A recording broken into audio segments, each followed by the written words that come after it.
Okay, we're ready. So if everybody could take their seats. I want to take a moment and address the public. Again, thank you for coming back. Thank you for those who've spoken that have stayed. I have a very large stack. I'm going to go through every name. I'm feeling fairly confident we're not going to finish today. So I have been given days that we can continue this hearing to. I know it may not be as convenient for everybody, but we're looking at November 1st. So you might want to be thinking about that, because after everyone speaks, I have questions now. You have brought things to light that makes me want to ask questions, and I want to allow the parties time to prepare and research their response. So we're definitely not going to finish today, and that's if we get through everybody, but I don't think we will, because I don't want to cut anybody short. I want you to be able to speak, you know, and share all your concerns. So I want to just put it out there. We're looking at November 1st. I'm not sure what day of the week it is. I think it might be a Wednesday. And then possibly, if we need it, also the 3rd, but that would only be an overflow day if we need it. Okay, so we're back, and I'm calling names. There may be a couple of people that can't be there that day, potentially. Well, they should speak today then. That's what I was going to say. If Right. we start to get to that point, if we know who they are, we'll ask you to. Yeah, I mean, I would have them come forward as soon as they can. Okay. Okay, we're on the record. You already were. John Fernandez.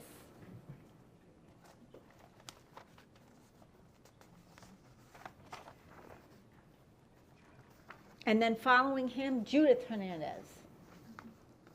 Unless he speaks for you. No, he does not. Okay, well, that's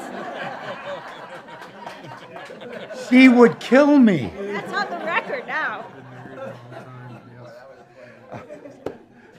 I'm Dr. John Fernandez. On my next birthday, I'm going to be 87 years old. So the aggravation caused by this development will not affect me for very much longer. But I hope you'll indulge me for just a couple of minutes. The current plan, as I understand it, was based on 12,000 plus new residents, and I heard, or new units, and I heard today was 23,000. However, it wasn't based on the number of vehicles that would be going down the roads here. The federal government has repeatedly said that half the vehicles will be electric over the next 6 years. So if every one of all of those people had a car, which is a ridiculous supposition, but if they did, then only half would be gas-powered. This makes the construction of any new gas pumps irrational. In addition to the obvious problems created by gas stations, please take into account that the federal government is planning for their obsolescence. This will add to many eyesores and EPA disasters already visible up and down. If you go up and down 41, you see all these closed gas stations. Our development also opens up onto Alico Road, and I don't know whether any of the other developments open up onto Alico Road, but a mile or two east of our development, Alico Road connects to Corkscrew, and a lot of their traffic goes down Alico, so that in considering the number of gas stations that already are in existence, don't just consider the ones going down Corkscrew Road, but also the ones down Alico, which doubles the number. Let's see what else. To go the extra 2 or 3 miles for a fill-up is no hardship for anybody. After all, you're riding in a car, you're not walking. While I'd like the entire service station plan to be reevaluated, at least this amendment should be turned down. If a station has to be built, why not put in all charging stations and not gas pump stations? That's all I have to say. Thank you. Thank you, sir. Judith Hernandez. Okay.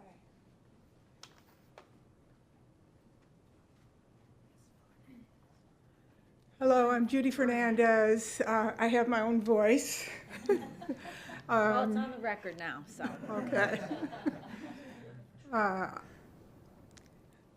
So I'm a resident of WildBlue, but I'd like to say that I was born and was raised on 81st Street in Niagara Falls, New York, which is 12 blocks from Love Canal.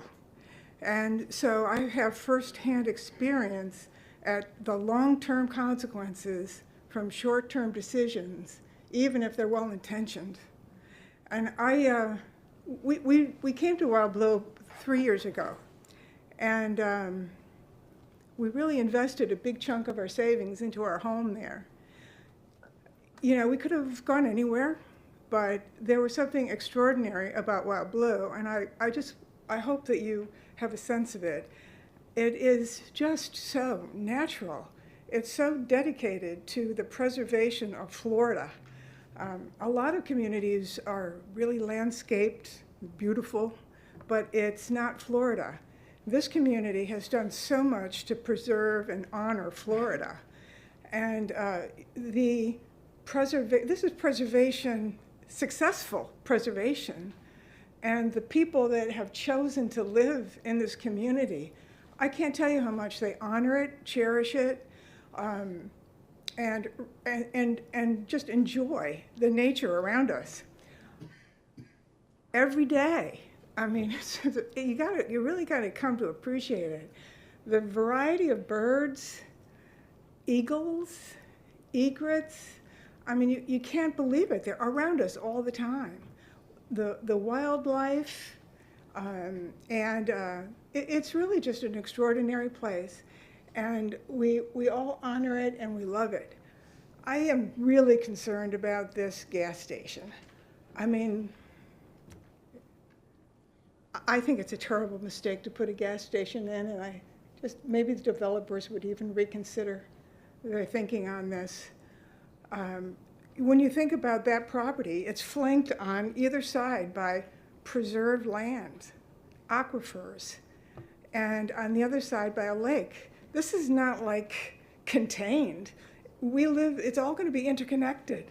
I'm worried that we're going to lose the value, the real reason for having preserved land. Gas spills, leakages, fumes from all these trucks. I mean, right now Corkscrew is amazing, but now they're all going to be pulling in and parked in this property. The lighting, the noise, I know this is going to impact this gorgeous preserved land that we live in. There's no way that it's going to be contained. I appreciate the wall. I think that was I thank you for thinking about that.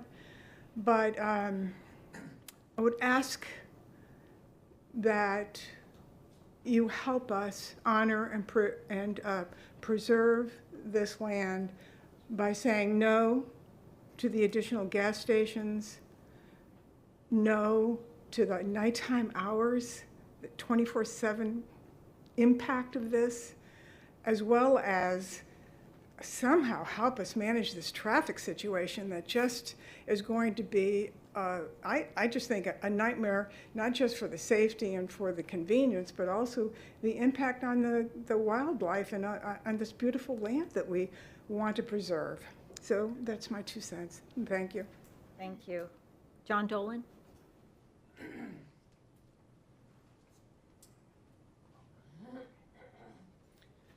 Good afternoon. Thank you, Madam Chairperson, and the rest of the members here, and of course all of the residents who have great concern about this.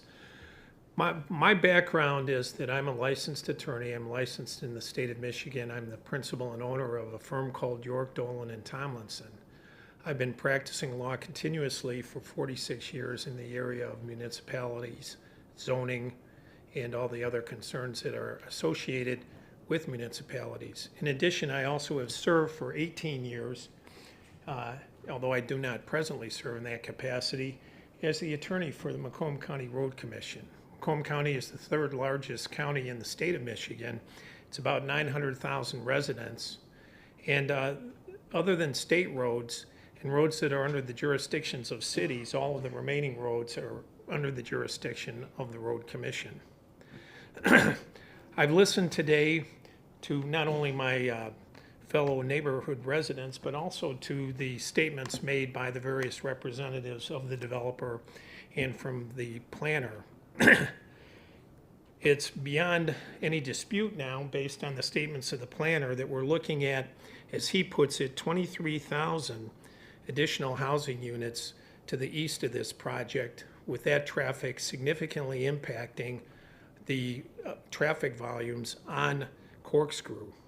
In addition, statements were made that it's approximately 13 miles to the nearest gas station. These now are statements that are part of your record. They can't be disputed by the planner or by the owner of the property because they've now been made under oath on behalf of him in this record today.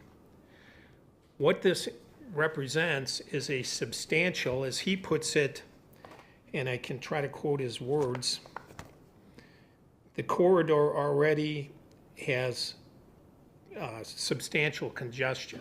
This is a substantially congested corridor.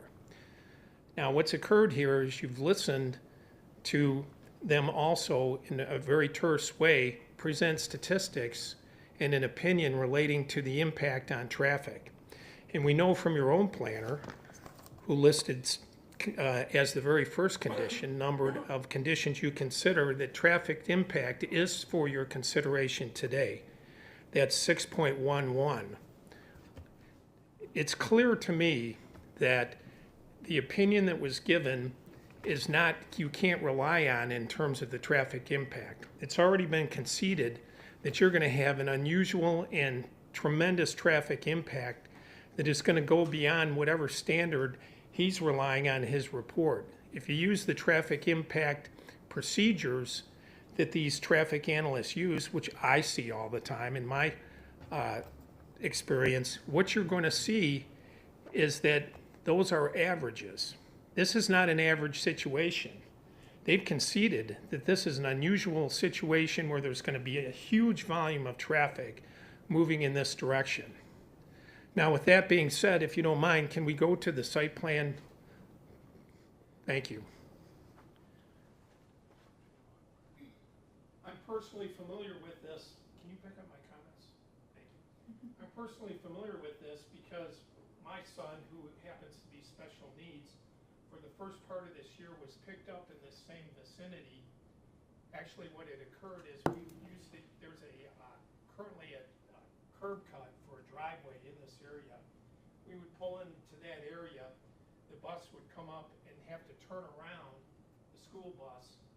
We spoke to the school about it. They listened, and they, at least in the case of my son, changed it so that the bus now comes up to the home.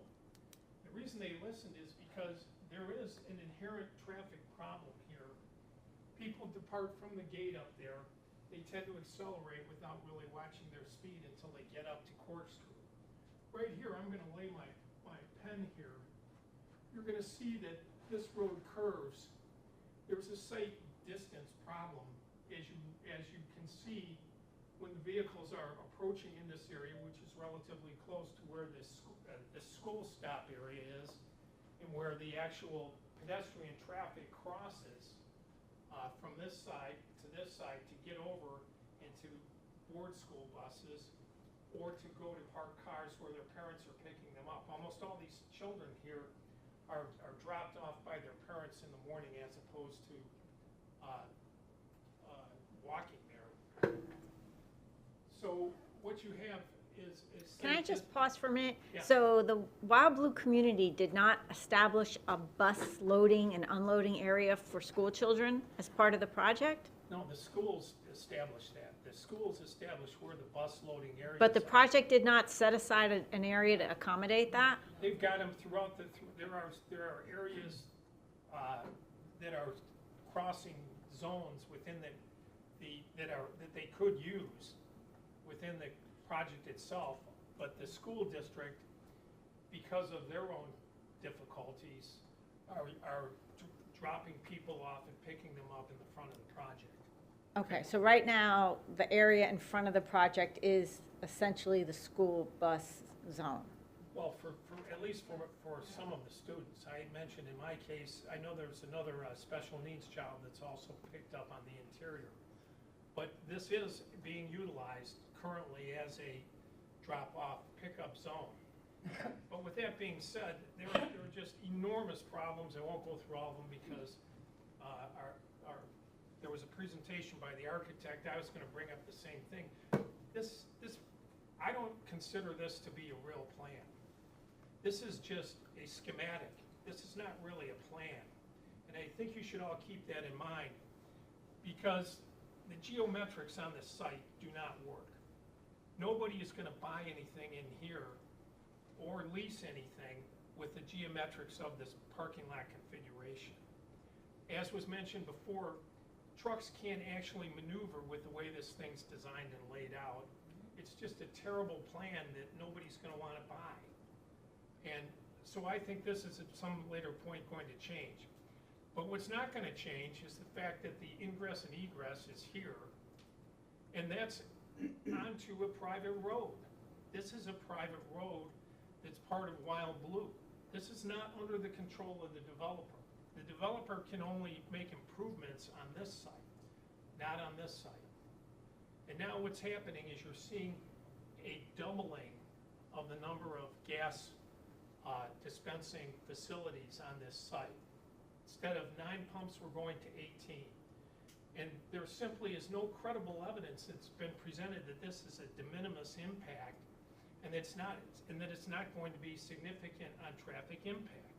This is one of the worst sites I've seen ever for a development like this. Properly, as was indicated, there should be a secondary ingress and egress here. We would never approve anything like this in the county that I'm in because, for one, for emergency purposes, these locations to enter and exit can get tied up very quickly if there's any kind of accident that happens here. So the ability to ingress and egress fire trucks and other emergency vehicles by the design of this thing is very limited. Typically, you would have a secondary entrance and exit, and I can almost bet that if you look at those other gas stations that you had on that previous drawing, you'll see that they have greater entrances and exits and spatial orientation differentiating them than what's shown here. This really is a problem. The queuing or stacking of vehicles is inevitable here. And what's really troubling to me is there hasn't been anyone who's even bothered to give you what these distances are. People are up here trying to guess, or engineers are trying to calculate, and so on. You don't have proper plans even before you to give you a true orientation of what this site, as they're presenting it now, really is going to be. I would urge that everybody do what we do, and where I come from.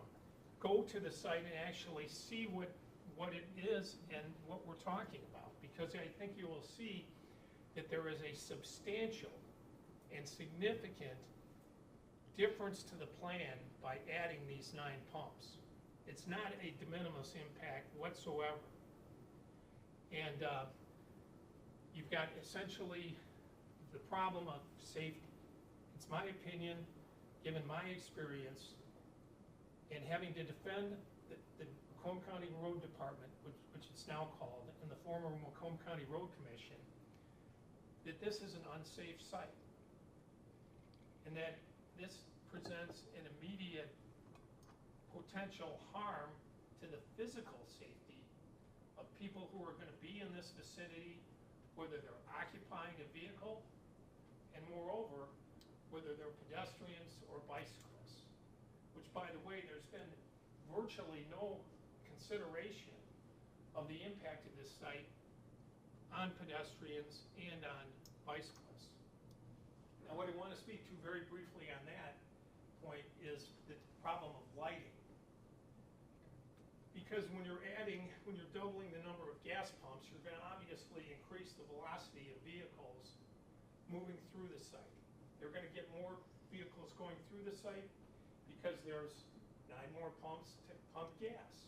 So people can get through this site even though they're all gonna be likely congested in doing so. The problem that you have is legitimately, these people here have a concern about the amount of illumination and noise and how that's gonna affect their property. The control for this can only come from this site, not from this site. But the problem is to the extent lighting is decreased and shielded on this site, all that does is that adds to the lack of safety and control for pedestrians in particular, and also bicyclists who are out on this site. And the developer can't control the lighting here. That's already established, and I can tell you right now, it's very de minimis. And as you might expect, when my son started school in August, and then moving on to later months, often when he was being picked up, which was usually at 6:15 or 6:20, this area was completely dark. And I beg you, on behalf of my residents here, or the residents here, who all, in many cases, have children, to put that as a priority in your consideration of the traffic impact on this site. The safety of, there's nothing that I can tell you from having to personally see it myself and looking at some of these accidents that occur. When a child is injured or killed, and you look and you realize that it didn't have to happen, it's a difficult burden to have to live with. And that's really what we're facing here. This site was not done correctly in the first place. I understand now that that's over and done with, but the amendment here is an opportunity to bring to an end any further increase in the intensity of this site, and for that matter, in my view, also to potentially reopen this site. They've walked in, they've asked for the amendment, as we say in legal parlance, they opened the door. Let's go revisit this site now that they've reopened the door. Let's see if we can in some ways correct some of the problems that occurred here. Under Mr. Planner, you know this. You know that zoning concepts are supposed to involve the impact of intensity and surrounding properties. That's why you have zoning where you try to create harmony by starting with an intense zone, moving to a less intense but somewhat more intense zone, and then finally to the least intense zone. This is what they call spot zoning. This is a high intensity commercial site. If you're going to have a gas station, a car wash, and so on, you're at a high intensity commercial level. And what do we have here? We have expensive single family zoning. This is spot zoning in the first place. Now I'm hoping that we have the opportunity here by reopening by amendment to revisit that mistake. If we can't, then at minimum, do not allow any more intensity to this site. It was a mistake in the first place. And if, in my view, this site, and I will repeat it once more, is a dangerous site as it exists, and it will become even more dangerous if greater intense uses are permitted at this site. Thank you. Thank you. Jim Gentile? I didn't hear what you said. Jim Gentile? He had to leave. Sarah McCara? John Asher?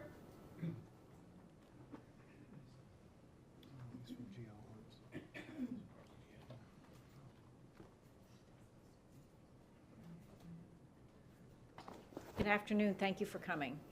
Good afternoon. Thank you for thanking me. I am here on behalf of Las Vegas across the street, the River Creek community. Okay, state your name for the record, please. My name is John Asher, and I'm employed by GL Homes. I'm here to discuss the condition 37 regarding the traffic signal. We're very happy to see that it's been included. I've been working with the Transportation Department, the Planning Department, and very happy to see that. The one thing I would like to have added to that is We understand, let me back up a little bit, we understand how dangerous this intersection will be for not only our residents, for the residents of WildBlue, and then the commercial, assuming that's going to move forward. So we've proceeded with a design for the traffic signal on our own. We've got other communities, the similar situation, a 6-lane highway where we can't take it. They're not allowed to take a left, so they have to take a U-turn and go back to the west, down in a Collier County project. And it's extremely dangerous, and we had to live with that for several years. So in this case, we've got our first residents moving into the community as a month ago, and we want to get the traffic signal installed as soon as possible.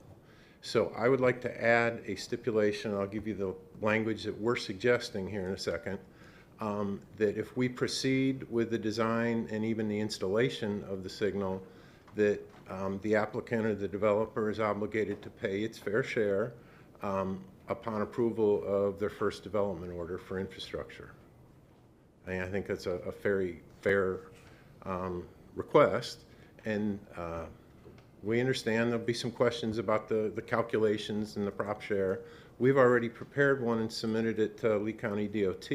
We haven't received any feedback on it, but I know staff and planning staff and DOT are looking at it and don't have any major concerns. But, you know, that's open to discussion for their transportation planners, and, you know, we can work out the details on it. It'll have to certainly be approved by Lee County staff. But if possible, we'd like to make sure that if we take the risk and go ahead and install it ahead of time, that they're obligated to pay once they get their development order. I don't really have they put this condition in here, but it's not really enforceable through this vehicle. I don't know if I can condition it further, but I'll certainly, if you have language for me to consider, I'll certainly take a look at it and see if there's a way to incorporate it into the resolution. Okay.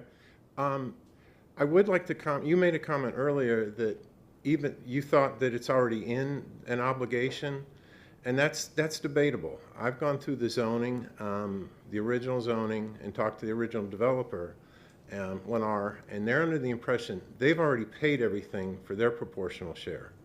Their proportional share deals with off-site improvements to the surrounding road network. This traffic signal is considered really a site-related improvement, from what I've been told. So it should have been just handled at the time of the development order for the first phase of WildBlue, but it's silent, it's not in there. So really, we're just trying to get it corrected at this time and get that obligation put back in there. And then the fact that, you know, a gas station with however many pumps gets approved, 8 or 16, it's going to be adding a significant amount of traffic just to that intersection. I think their traffic analysis makes sense. They're going to collect a lot of pass-by trips and not really increase traffic on the surrounding network, but they're going to be increasing, you know, tenfold the trips on that intersection. And so that's why we think it's appropriate to put it in here. Do you have the language? Yes, ma'am. All right, why don't you give it to me, and we will enter it as an exhibit. I got plenty of copies. Okay, so existing condition 25 says the developer must mitigate project traffic impacts and pay a proportionate share of needed roadway improvements established by the study referenced in Lee County Policy 3819. The project's proportionate share obligation will be determined consistent with the methodology set forth in the administrative code, the timing and method of payment. Okay. So you're saying that right now there's a debate as to whether that would include the traffic signal? Correct. All right, so I have 2 copies, so I only need 1. So if you want to give a copy of this. I have plenty. I gave them. Okay. All right, so I'm going to mark this as Asher Exhibit 1. And this is suggested language to augment condition 37. That is correct.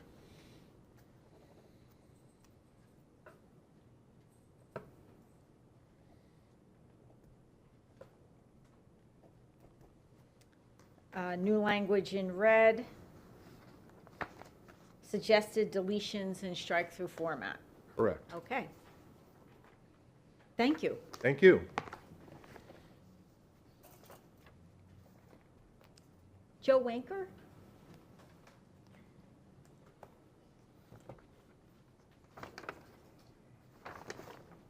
Followed by Doug Pierce. Good afternoon. Thank you for this time. I do appreciate it. I put down some prepared notes, but before I get into those, I'm ending up having more questions than answers. But my first one is there a tentative groundbreaking date that's hopeful for the start of this project? Okay, please make a note of this, staff and applicant, so that you can respond during your response time. Okay, thank you for that. And then I've also heard with restricted hours of operation, I've heard that phrase, but I haven't heard it defined. Is it 6 to 6, 8 to 8? Is it 6 to midnight? What exactly defines restricted hours of operation? Okay, please clarify that. Thank you. Oh, and am I being recorded or date stamped or something? Well, we do record these hearings, and we've got the court reporter. Okay. My point is that at 10:10 this morning, the representative for the developer listed several reasons why this thing's a bad idea. So if you want to go through the time from about 10:10 to 10:15, you're going to find some of the things that he said that make this an undesirable project. So I've thanked you for coming here. I've been a resident of Lee County for 7 years. I've lived in Miramar Lakes for 4, and now in WildBlue for 3. So Sunday mornings in Miramar Lakes would be my routine to make a cup of coffee, turn on Wink News, and sit down and find out what's going on. One Sunday morning, the news is all about a homicide at a 7-Eleven on Alico Road, right outside of Gulf Coast Town Center. I'm in Miramar Lakes. I spend a lot of time in the Gulf Coast Town Center. That's unnerving to find out. Well, the homicide happened at 2:30 in the morning. And why? It was a station that was open 24 hours. So let's take that, put that to the side for a moment. So on Monday, what I did was I took the time to drive to the front gate. And from the time I activated the gate to enter WildBlue until the gate closed is 50 seconds. 50 seconds. I can get through there, but how many cars, pickups, you name it, that would be at the gas station loitering, looking to get in to WildBlue, couldn't draft behind me. And there's really no protection for us from that sort of scenario. So going on, 50 seconds to have this gate open and close. From this drive here, takes about 3 seconds. I think that's an issue. It doesn't make us more secure. So on Tuesday morning, I have an early morning appointment, so I leave the main gate, and I see those kids standing on that curb. I'd be going nuts if I was a father, a parent of kids that age. It's not safe, and it's only going to get worse. If you put another drive in there, you bollocks up all the traffic, and there's not going to be any road rage. There isn't going to be any distracted driving. The kids there are at risk. I don't understand why this is even being considered.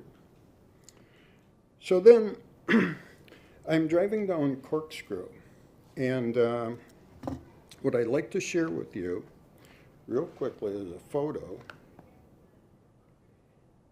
Here we go.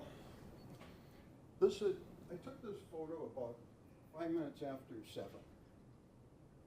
Okay, now what you see on the right-hand side of the photo is a gas station In the middle, you see a stoplight, and you see ambulances. This is on Corkscrew. The stoplight is by the Lowe's store, and when you look at it, once again, gas station on the right, stoplight, accident. This is the WildBlue Boulevard and Corkscrew Road with the proposed development. Anyway, thank you for looking at that. So, what happens outside our front door if this development proceeds? You know, we know the traffic's going to be growing over time. It already becomes problematic right now to get on Corkscrew Road in the morning and in the evenings. You're bringing in all this traffic using our driveway. In the morning, if we're trying to get out, there are going to be mornings where we're trapped. We can't get out onto Corkscrew. So if we want to go to Publix, we now have to drive up to Alico Road, over to Ben Hill, and then come down. It's about 10 times the distance. So anyway, so I'm looking at this and I'm thinking, well, how many gas stations do we have? And as I'm on Corkscrew, I see that within a half mile of I-75, there are 2. On the west side, there are another 2. I forgot about the Wawa that's going in, so there's 5. If you go up to Estero Parkway, there's 1 on the west side. If you go up to Alico Road, I counted 5, but I forgot the Shell station down the road a little bit. So right now, we have a dozen gas stations. I don't know how many pumps there are, but there's a lot. Putting in any number of pumps into this development isn't going to make a drop in the bucket for solving the needs of the drivers.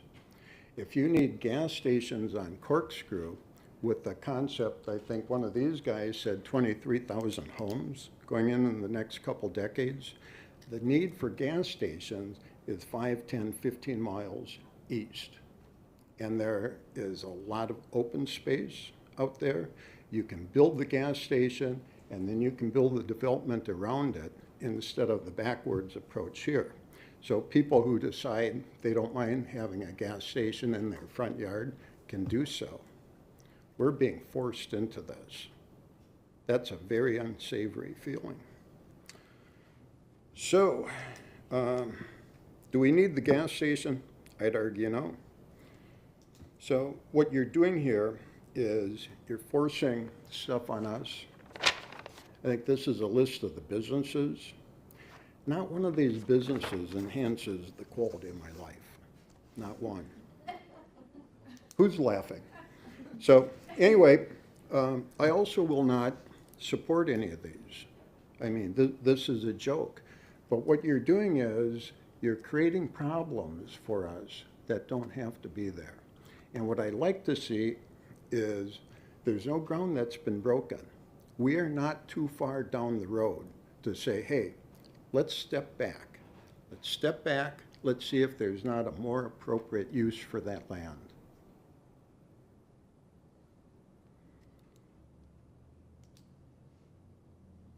That's it. Thank you. Thank you.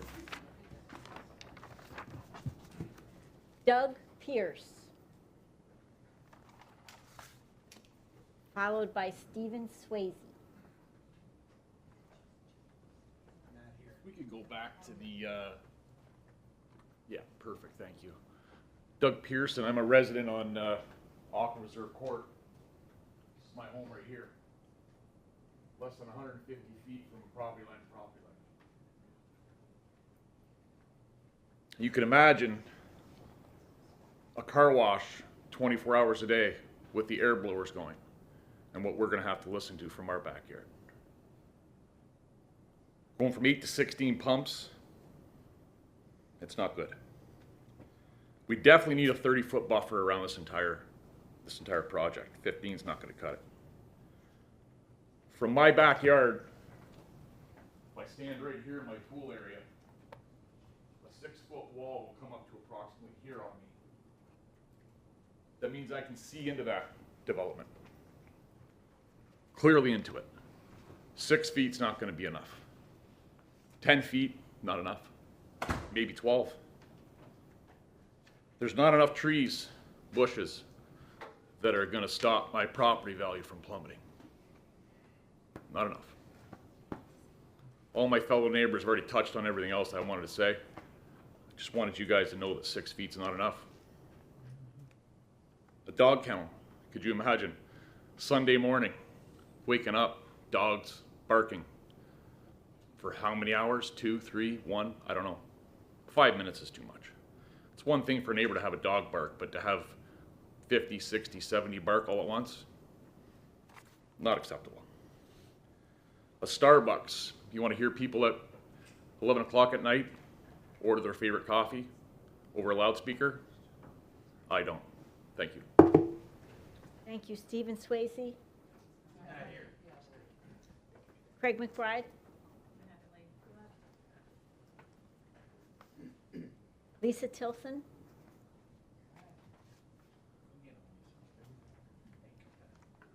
Good afternoon. Thank you for coming. Thank you. First of all, I have to say, I am not a speaker whatsoever, and this is scaring me to death. So if I screw up, I'm sorry. I am totally opposed to the amendments that are before you, and I kind of have a different reason as far as the traffic goes.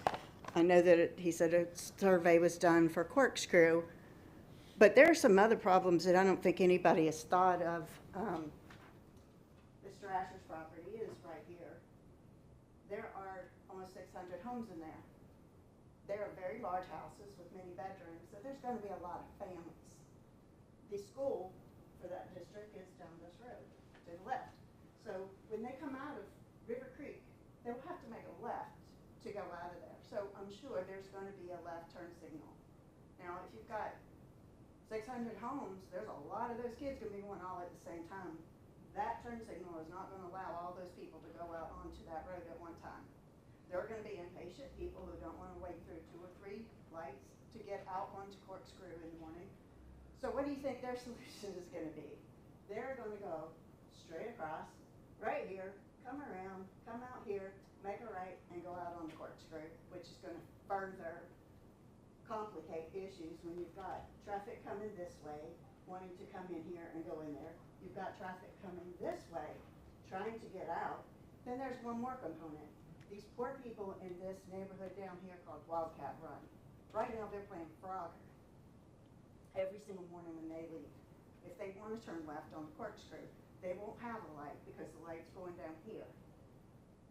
They will eventually, once there's a light and there's a turn left lane, they will eventually want to come down here, make a U-turn so that they can get safely to the west on Corkscrew. And some of them will probably go to the gas station when they turn in there. So this is going to constantly be a bottleneck. And coming through this gate and coming down here in the mornings, even my fear is that there'd be a stop sign at one of these. That's going to make it back up, way up into our gate. I live right here. I don't want to have to come out of my neighborhood on this street up here. If I wanted to go to the clubhouse, there's a possibility that I may have to sit through people being backed up to there to turn left on my street to go to my amenities in my neighborhood. Sorry. So the traffic conditions on Corkscrew are going not to be a normal situation because of these houses and because of our houses and because of the other 22,000 that the developer said was going to be built down this way. So this is not a normal situation. This is already a very dangerous intersection where there have been a lot of accidents. That's my part about the traffic. Also, we should not have to pay for our own inconveniences. Who's going to pay if the developer is putting in the egress and the exit and entrance? Then we will have to pay for the road maintenance and the road being tore up, the construction, the reconstruction and all that, some of the costs can go back on us, and that is not fair. We do not want this there. I know that the gas is going to be there, but the intensification is going to have effect on our whole neighborhood, on our whole lifestyle. Right now, sorry, there are 3 animal crossings in the vicinity, not to mention we're close to 2 aquifers and large lakes. There's conservation land all around this. Any water contamination to a due to a gas station or car wash is going to have dramatic effects on our lakes. The area is home to bears, deers, bobcats, panthers, endless birds, and alligators, to name a few frequent neighbors. The traffic that will be generated by adding additional pumps and a drive-through to a convenience food store will cause huge safety concerns for the animals and the humans in the area, not to mention the school children that all of my neighbors have already mentioned. I feel like the developer should pay and participate in our CDD because they are going to have continuing maintenance. Those roads were not built to handle tanker trucks, delivery trucks, or any of the construction vehicles that will come from the 22,000 homes being built to come in and get roller food or buy a beer or a lottery ticket or fill up their tank. They were not made for that. So they're inevitably going to be torn up. They're not wide enough to make a radius. I sat there personally at where the bus does a U-turn, and I watched the bus do a U-turn one day. The bus itself has a hard time making that U-turn to go to the stop and get back out. So it is going to further complicate matters when you've got a tanker truck trying to make that turn, and then you've got traffic coming both ways. If you've got another tanker truck in there, he's going to have to sit somewhere and wait because there's not enough room around the gas station for a truck to pull up and sit and wait and another one come in.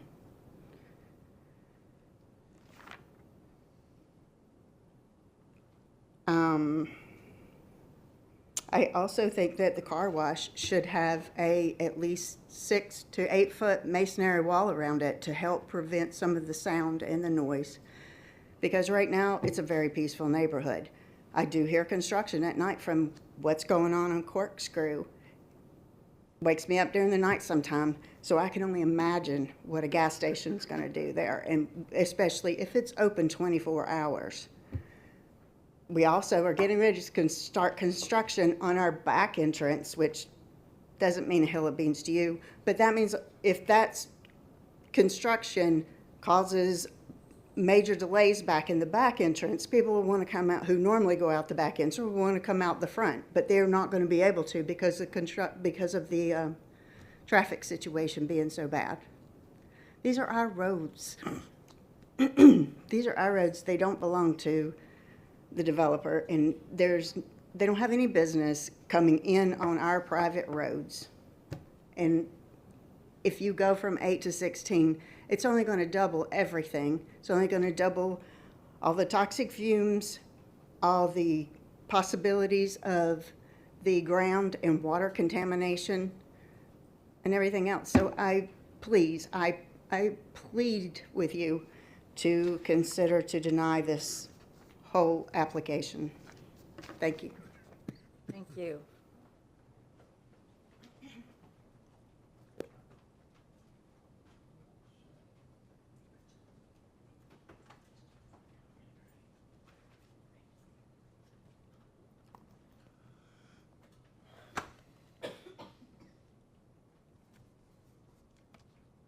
I forgot something.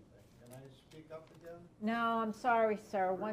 Once each. I'm sorry. Tell your neighbor that hasn't spoke yet. Lisa Tilson. Oh, sorry. Judy Saddle. Did I say your name wrong? Judy Saddle? No. Oh, okay. I didn't see you. You were blocked. Thank you, Madam Chairman, for allowing me to speak. A lot of things that I was going to say, of course, have been said, but we all bought on the premise of health, safety, and well-being. Now, you've listened now for hours how we're all being affected by those three things. So I'm here to voice my opinion against the amendment for more gas tanks, and also regarding the 24 hours at the convenience store. Now, nobody yet has talked about coming down WildBlue from Corkscrew, you know, where all the big tankers are coming and the trucks are coming down what we thought was our entrance, but is going to be used now to go into this new development. So during this construction time, what's the developer's responsibility? That's what I'm kind of bringing up if this project is going forward. Are our driveways going to be operational? I mean, you're talking about all this traffic coming in and out. How are we going to get in and out with them tearing up our driveways, repaving, all the major equipment that's going to be coming through? Hopefully, well, they'll give us an idea of their schedules and how that's going to affect all of our lives prior to them showing up to do work in our community. And then what's the developer's responsibility for taking care of these roads? I mean, we all moved here, we've all lived under construction, we've all gotten flat tires from nails. Are they going to be responsible for keeping these lanes that are going to be used, you know, 24/7, free of all debris, screws, nails, whatnot? Again, I am totally against this amendment. I think you're kind of getting the gist of how everybody feels about this, but this is just part of what we're going to be living through, and whether the developer at this stage is going to be considerate of what our needs are. Thank you. Danny Perry.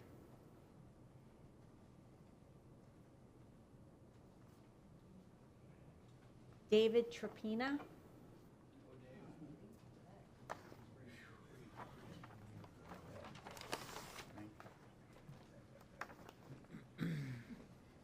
Good afternoon. My name's Dave Trapina. I'm a WildBlue resident. I had my little speech here, and maybe all I have to say is ditto, because everything I had here, everything's been said probably 10 times better than I can. But I just want to say one thing to this gentleman here. The only thing I heard that justified 8 pumps from 8 to 16 is nurses, doctors, firefighters need gas. And I think that's a real insult to the medical field, to hide behind some gas pumps because nurses or doctors need gas. I just think that's a very poor defense for adding gas pumps. Okay? Like I said, I had this speech written, and my wife is here. She had to leave, and it's probably best that she's not here. In fact, she just texted me and said she's watching this on Tube Channel or something. So, yeah, so it's probably better she's at home right now, because she is an RN, and she has saved lives. So I'm just going to read what I had here. We all know that revenue is what we need to get the best teachers in our community, the best police force, best examiners, best firefighters, which makes our community strong. But revenue should never take the place of safety. And not one time did I hear the developer or the planner, whoever, mention anything about safety. For 30 years, I've been in the safety field, and not one time did I hear safety. I heard safety twice, but that was what Lee County told the developer what they had to do. But I never heard it from the developers. The area that is being proposed right now, if we go ahead with all this extra traffic, it's a catastrophe waiting to happen for children, for people, for whoever. And right now we have a chance to stop that. And actually, I think, I know you're the leader, but all of this should be directed to these folks here that are developing, and maybe they should take all this information back to their bosses, whoever they are, people that own the property, and say, hey, you know what, maybe this ain't the best thing. And I know why you're here, sir. You have a family. You have children, whatever. You're making a living, and we all understand that. You need to make a living. But what's going on here is just not right. We can make an argument that a school bus could fall in a sinkhole, get hit by a meteor on I-75. But you know what the difference is? We can't control that. But we can control what's going on in this area with the traffic. I know safety, safety issues for a long time have been words that are scare tactics. People hear about safety, this is, people get scared. But this is a reality. And if nobody has gone to this site and sat there with your coffee or your drink during rush hour to see what's going on now versus what's going to happen when 30,000 homes are built, it's amazing. And it is not a good situation. Has anybody contacted the school district? They need to be contacted, because I don't know if there's laws where children, and I think this gentleman said it very well, I think he left. Is there laws where school bus children can sit or buses can turn? How big it has to be? I don't know, but I asked the question, did we call the school district? Did we call the school district and say, hey, you may have to add 20 minutes to this bus route because of this traffic? What's that going to do to your children? They have to get to school. And I just ask before your final evaluation, just not what I'm saying, but you look at everything that's being said here. And again, I think it should be addressed to this gentleman here. I'm a parent and a grandfather. I do not have any children or grandchildren in this area, but I do see the kids on that corner. And what we're about to do to them is devastating. And I can honestly say, if I turn on the Wink News, and God helps, it never happens, and there's a bus that gets hit by somebody, I can say, I tried to stop that. And I just hope other people take that note. It's our responsibility as adults, parents, and leaders to protect our children. And if we do not do this, or try to reduce the traffic, we're sending a strong signal that money is the most important thing. And if we do that, we have failed as a community, in my opinion. And we also failed our children, who are our most precious resource in our life.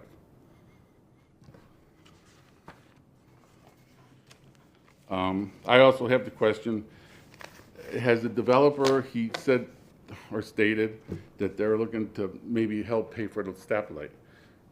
Can we ask them what their plans are to help pay to repair the roads that get tore up?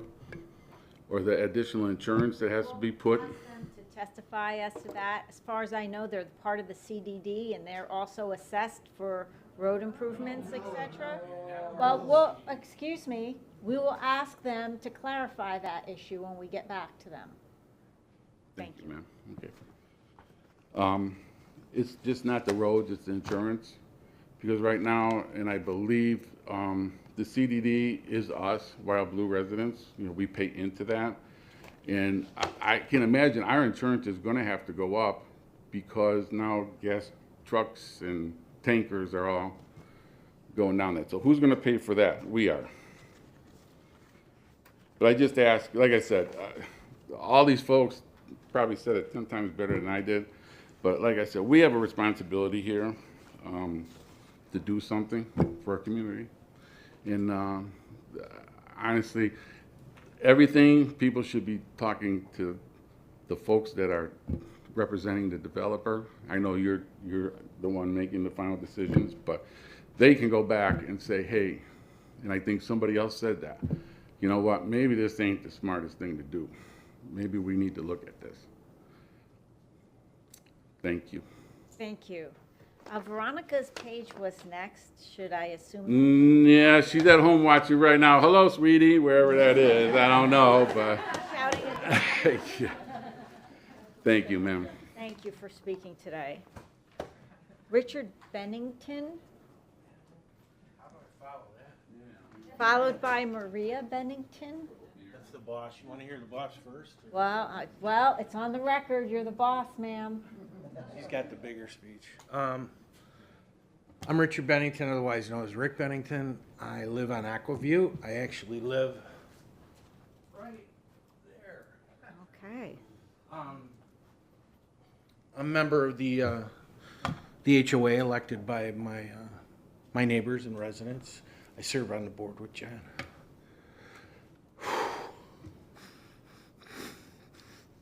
This is emotional for me, and I'm sorry.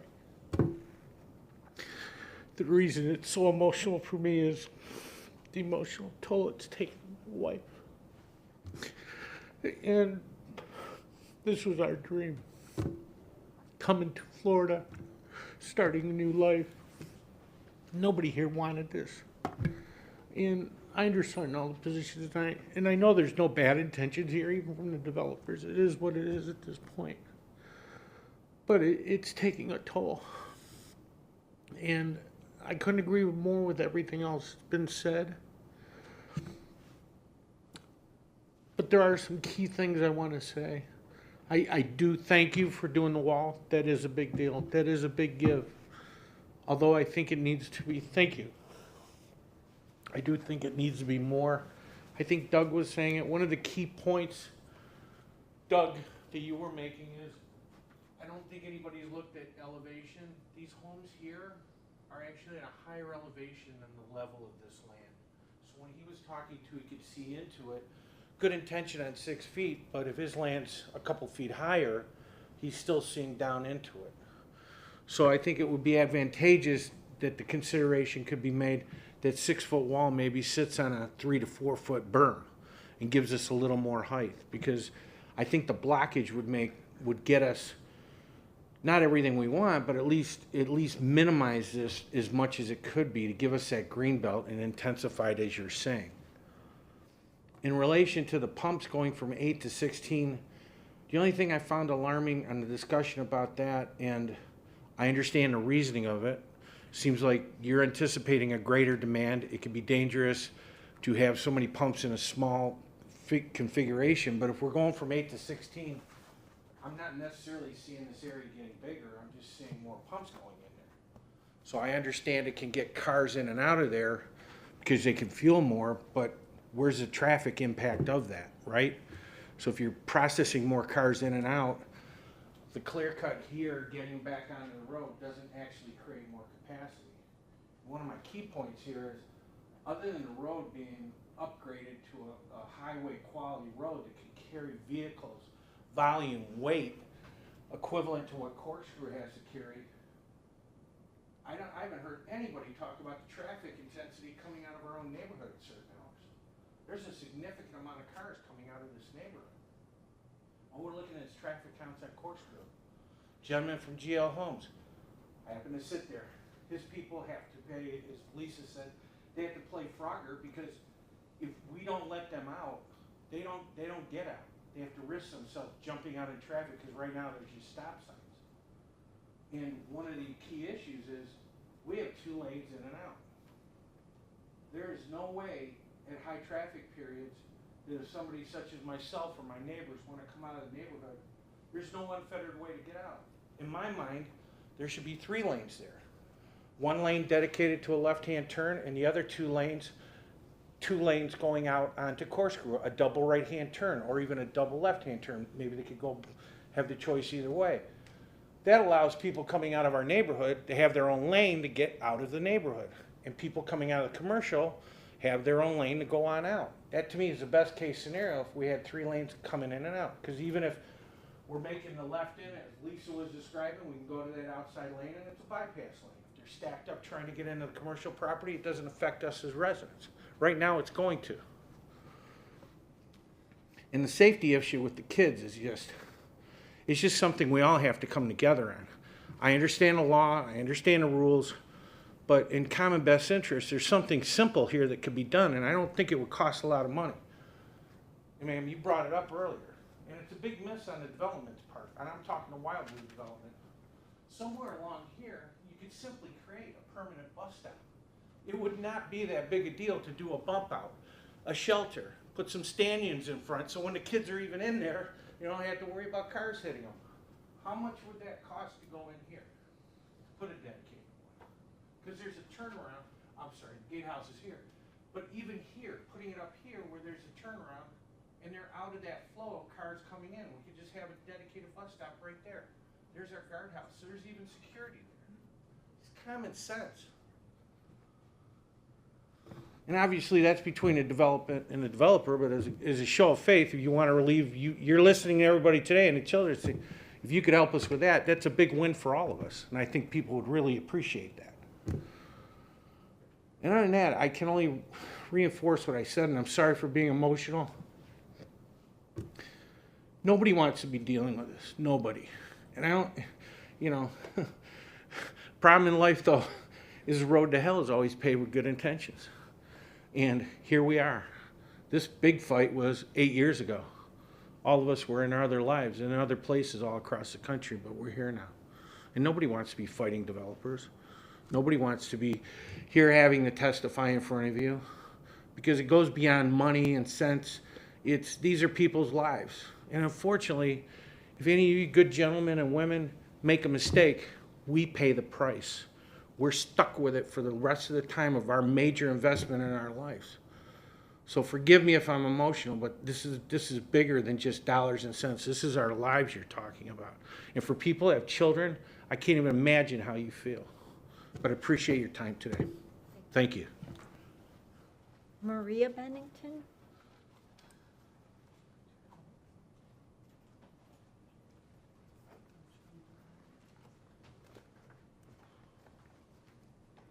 I'm usually the more emotional one than my husband, but and I'm not a speaker.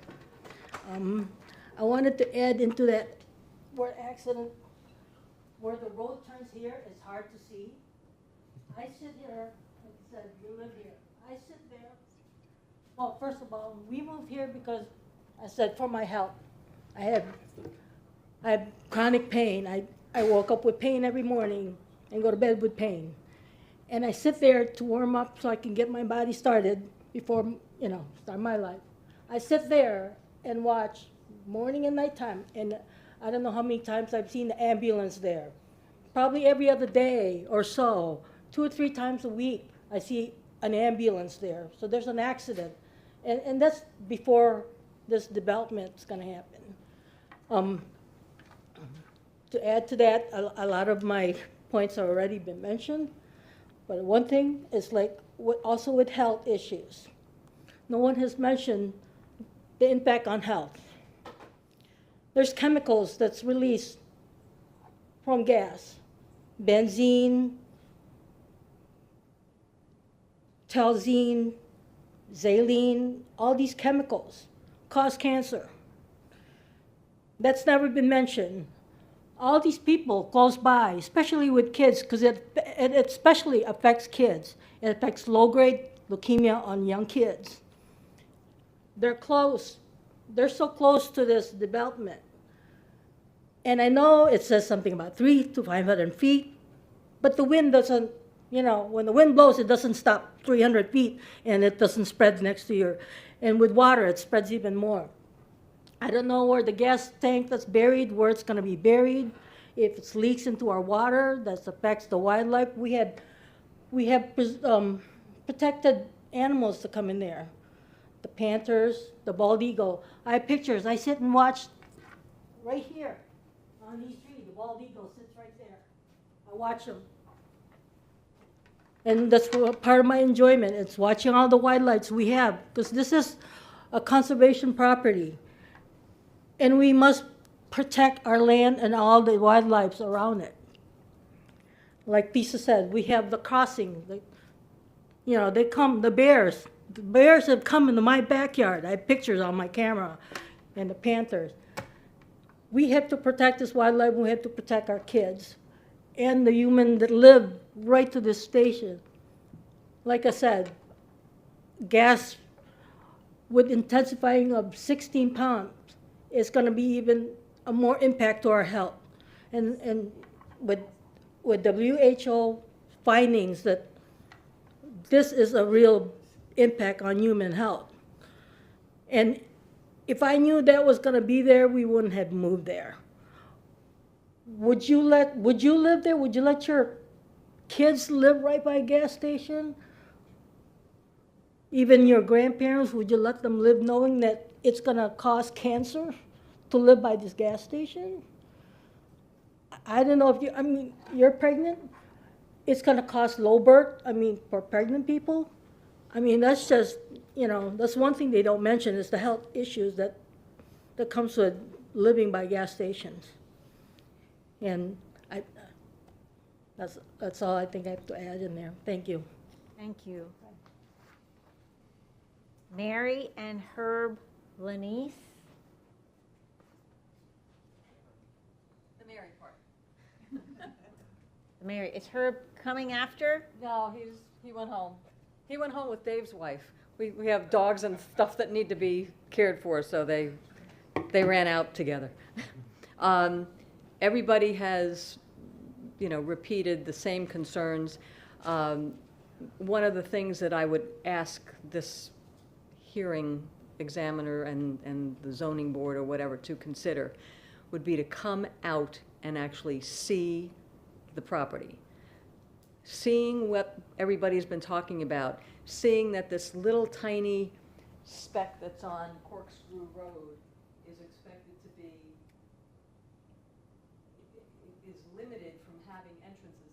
The fact that their entrances and exits are on WildBlue Boulevard blows everybody's mind, because if you have these massive trucks and the volume of traffic coming in and out of WildBlue, when in fact most gas stations have entrances and egresses off of whatever the main thoroughfare is, the fact that the developer doesn't own the property on Corkscrew and that's eliminated from having entrances.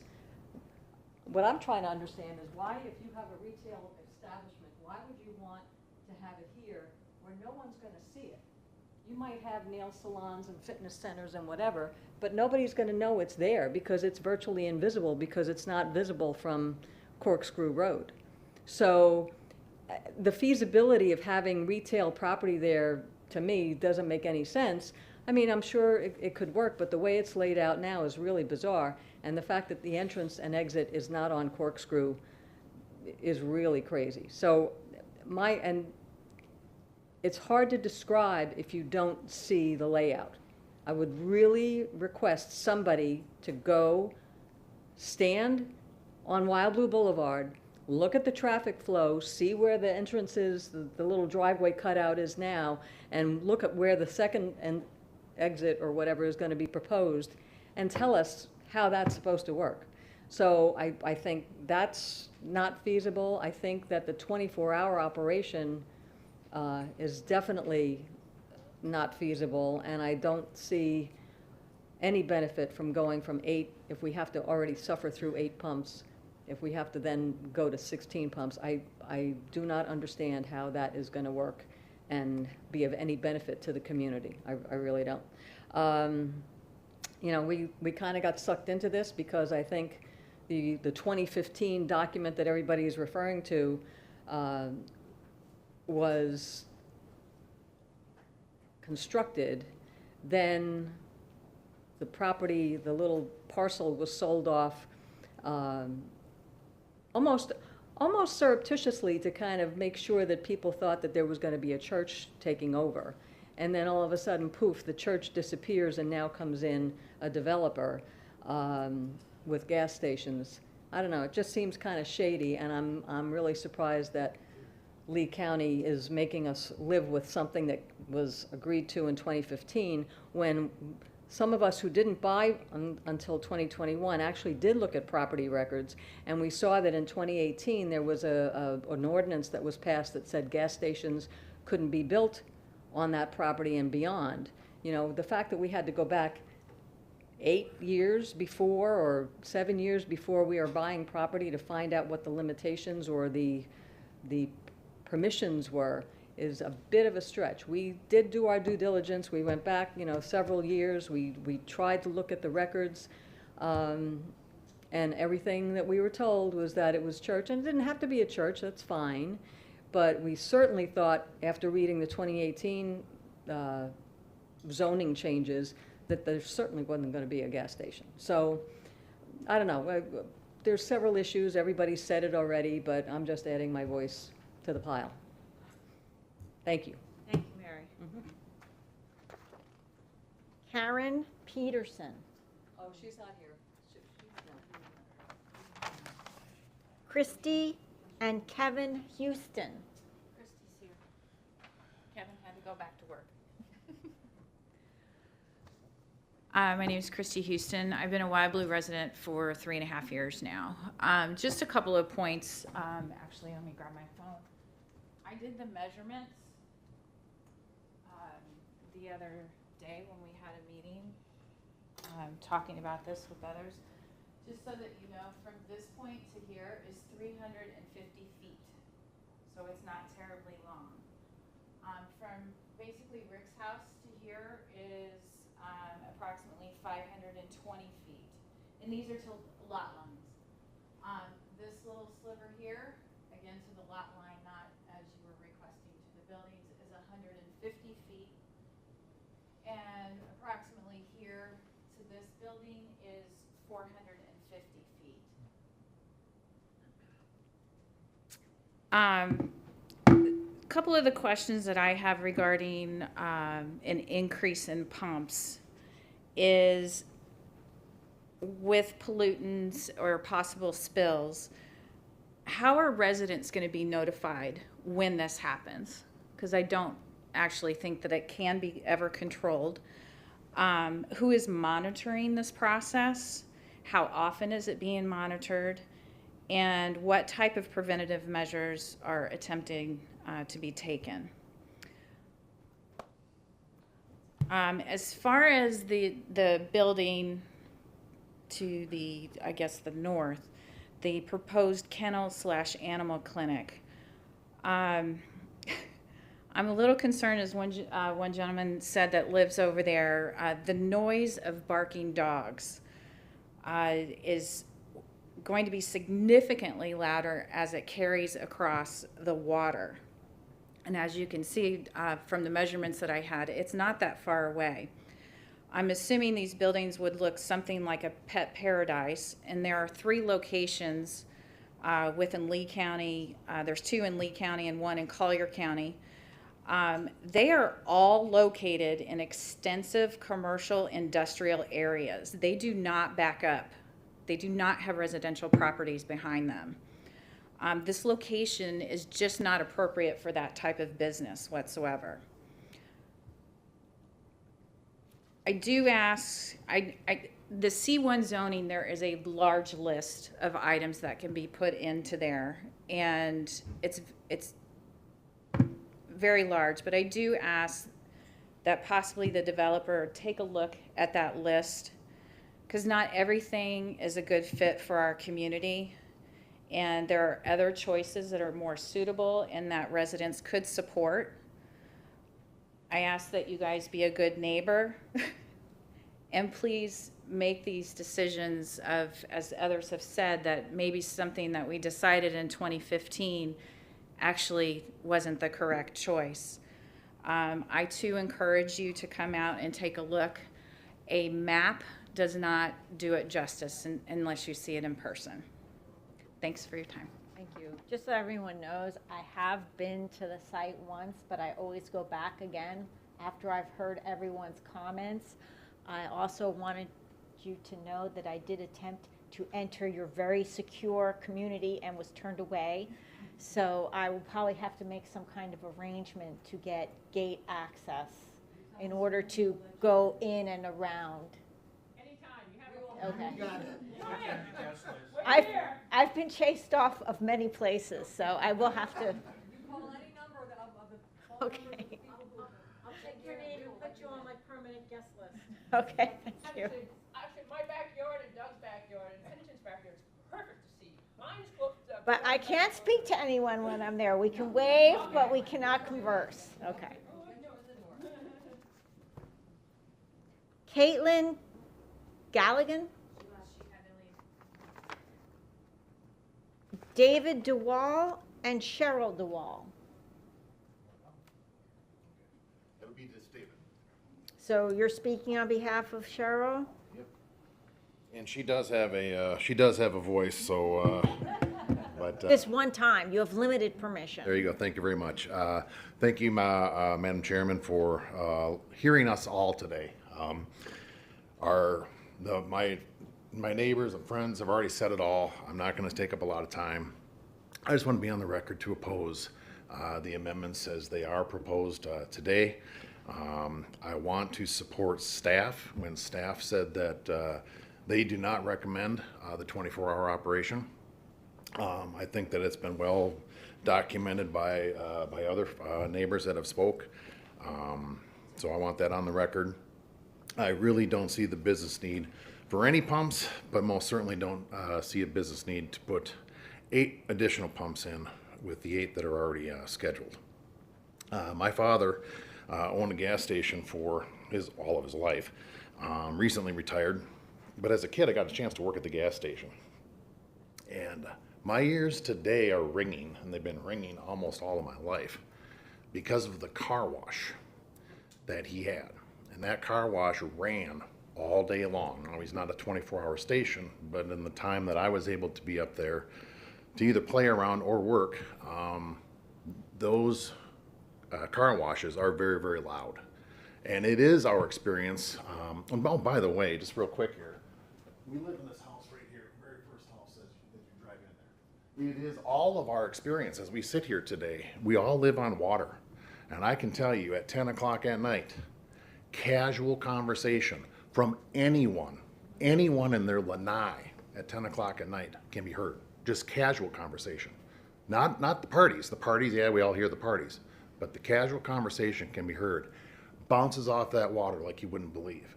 That car wash going, especially 24 hours a day, will rattle this entire end of this community, okay? That comes from experience.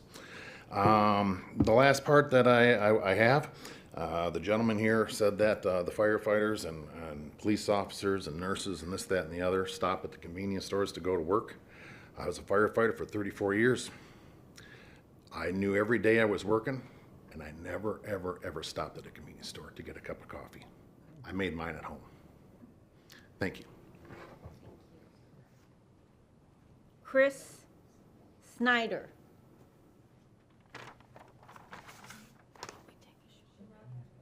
Okay. I was going to go till 3, but okay, one more. All right. One more. The court reporter's giving me one more. We're taking a 10-minute break. Julia Ravelman. Should leave. Okay. Seema Baker. Jeff Rechlis. Rechlitz.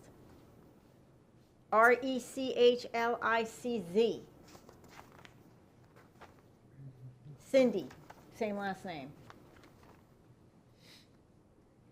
Ronald and Roseanne Duffy. Roseanne.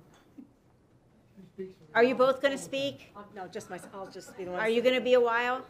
Should I give her a break and we'll come back? I'm gonna take a okay. break. I'll give you a break. Okay. Thank you. We will be back at 3:05, a little after 3:05.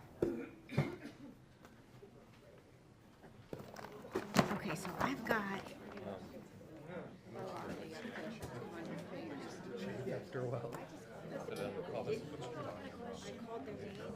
Hi.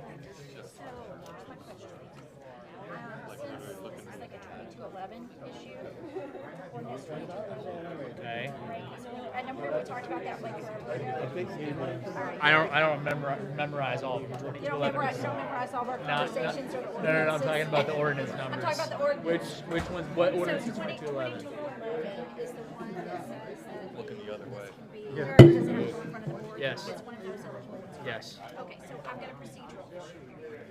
So the issue that I'm having is that 2211, let's say that the group is not happy. So it's right? So would that be considered an administrative hearing or would it go to circuit court? It would go to circuit court. I've seen Yeah, I you just wanted to make eyes sure with that law it was changes. horrible, because I was, when you guys were having that discussion, I was like, they probably want to keep their options open.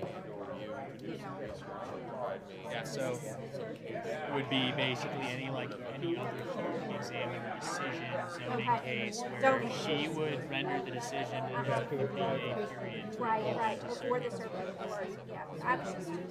I was interested because this is my first one that I've participated in since we had the conversation. Let me get the clarification. Yeah. Without 6 him months there. ago, or 7 months, or whatever that was. Right, right. 9, who knows. So I was interested just in knowing how that was going to play forward. Yep. I appreciate the comments. No problem. Thank you. Have a good day.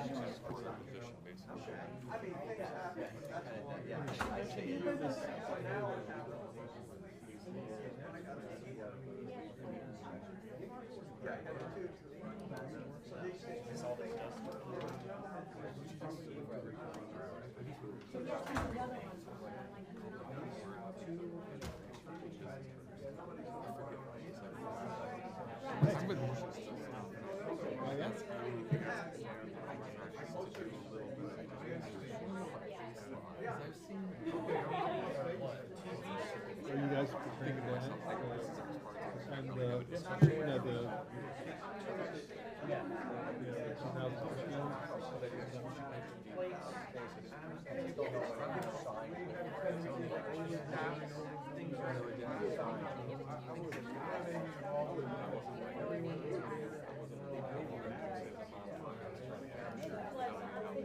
He might be. Let me check. Okay.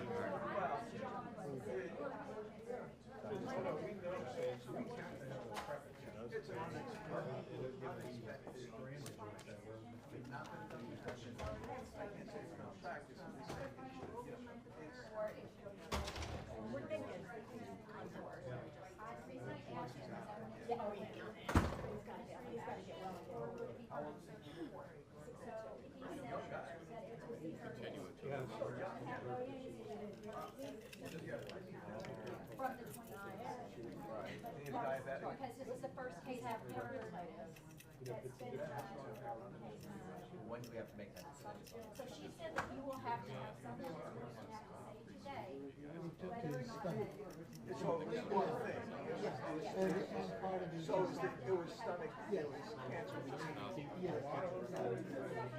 That's a big deal, although that should. Martha Furnier.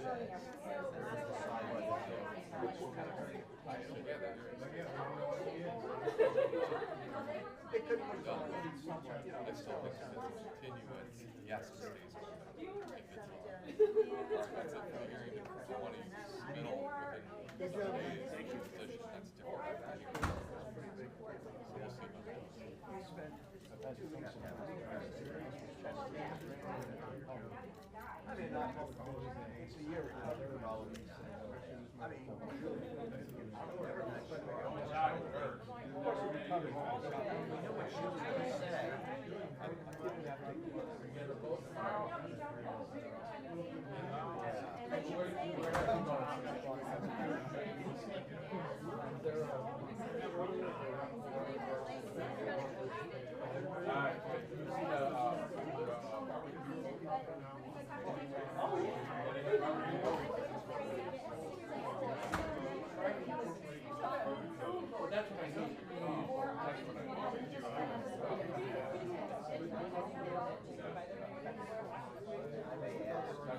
I didn't have to.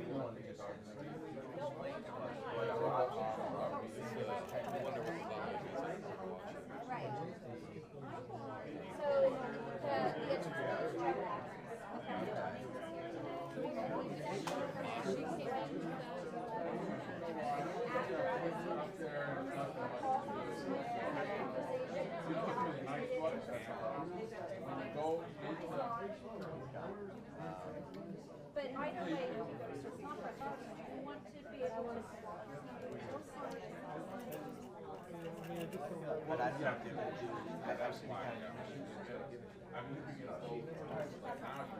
I just don't know if she's a better.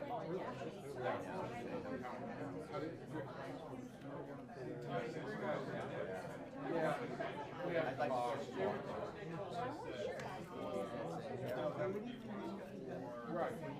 Yeah, I think pretty far.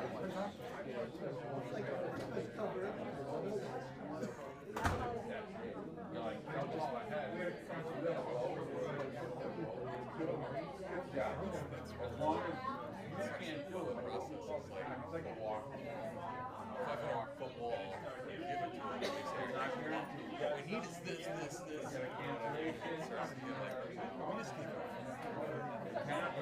Probably should have keep it in your pocket. Listen, we know the noise. We're willing to run it like a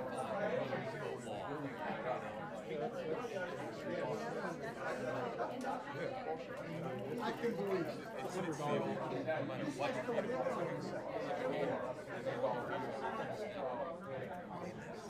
How about further out east or this way and this way, or we move the kennels. The trouble is that they would have that. We still have I agree.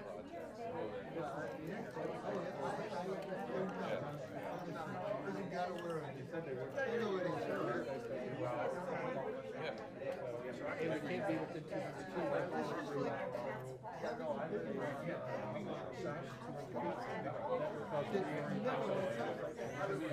It's like this will be done next week when we take it. No, this will get going.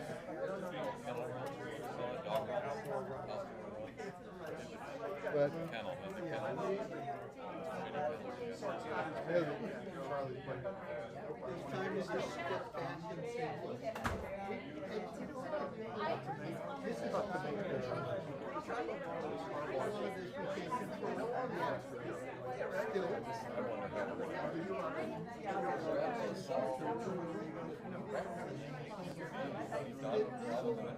Get adjusted. Because you know people get adjusted. They have to make the decision. It's just one road. So it's the applicants. Hurricane, yeah, what else could happen? Oh, so you guys are the ones who are making the decision. So the app, is this like true of all the administrative, is this like true to the 2211? This is just how it's written. So the applicants, you guys are making the decision whether or not you're accepting the hearing. Yeah, I do. I'm actually going to, when I give my testimony, I'll share what I Sure. I live in the agricultural area. No, I'm just a frequent flyer. And my husband is actually a project. So you guys are going to make that decision, not the public. So I didn't hear that correctly. This 2211 it's mystic. I've already called Joe about it one time several months ago, trying to get a handle on it. No, I know, but I mean. That have qualified. Right, yeah. So, are you guys having a feeling about which way you're going with it yet? Or? If everybody could please take their seats. Hello, wake up. Yeah. Be quiet. Don't make me holler again. We need to get you a cowbell. She has me. I need a gavel is what I need. Cowbells are really good though. We're going to wait one moment for the planner to return. Okay, shake out your hands. Yeah, really. Yeah. Yeah, thank you. What's this to the guns?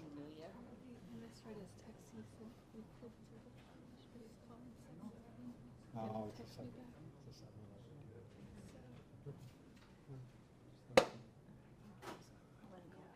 He's calling 7-Eleven.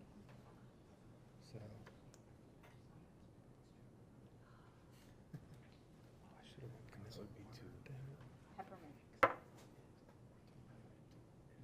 Okay, let's go.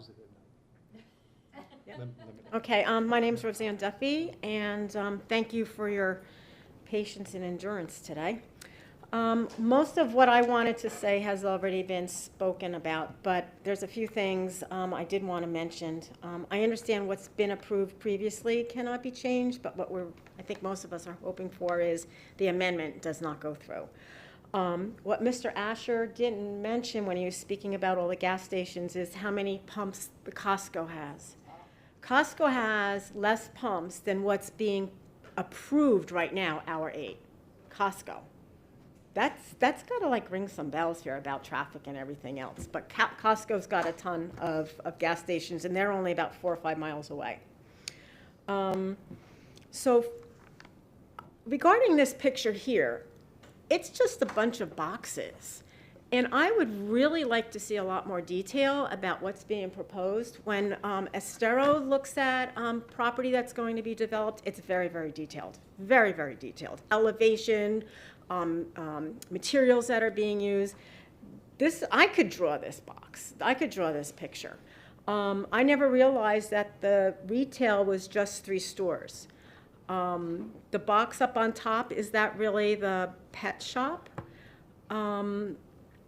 I'd like to know where the pharmacy and drugstore is going to be.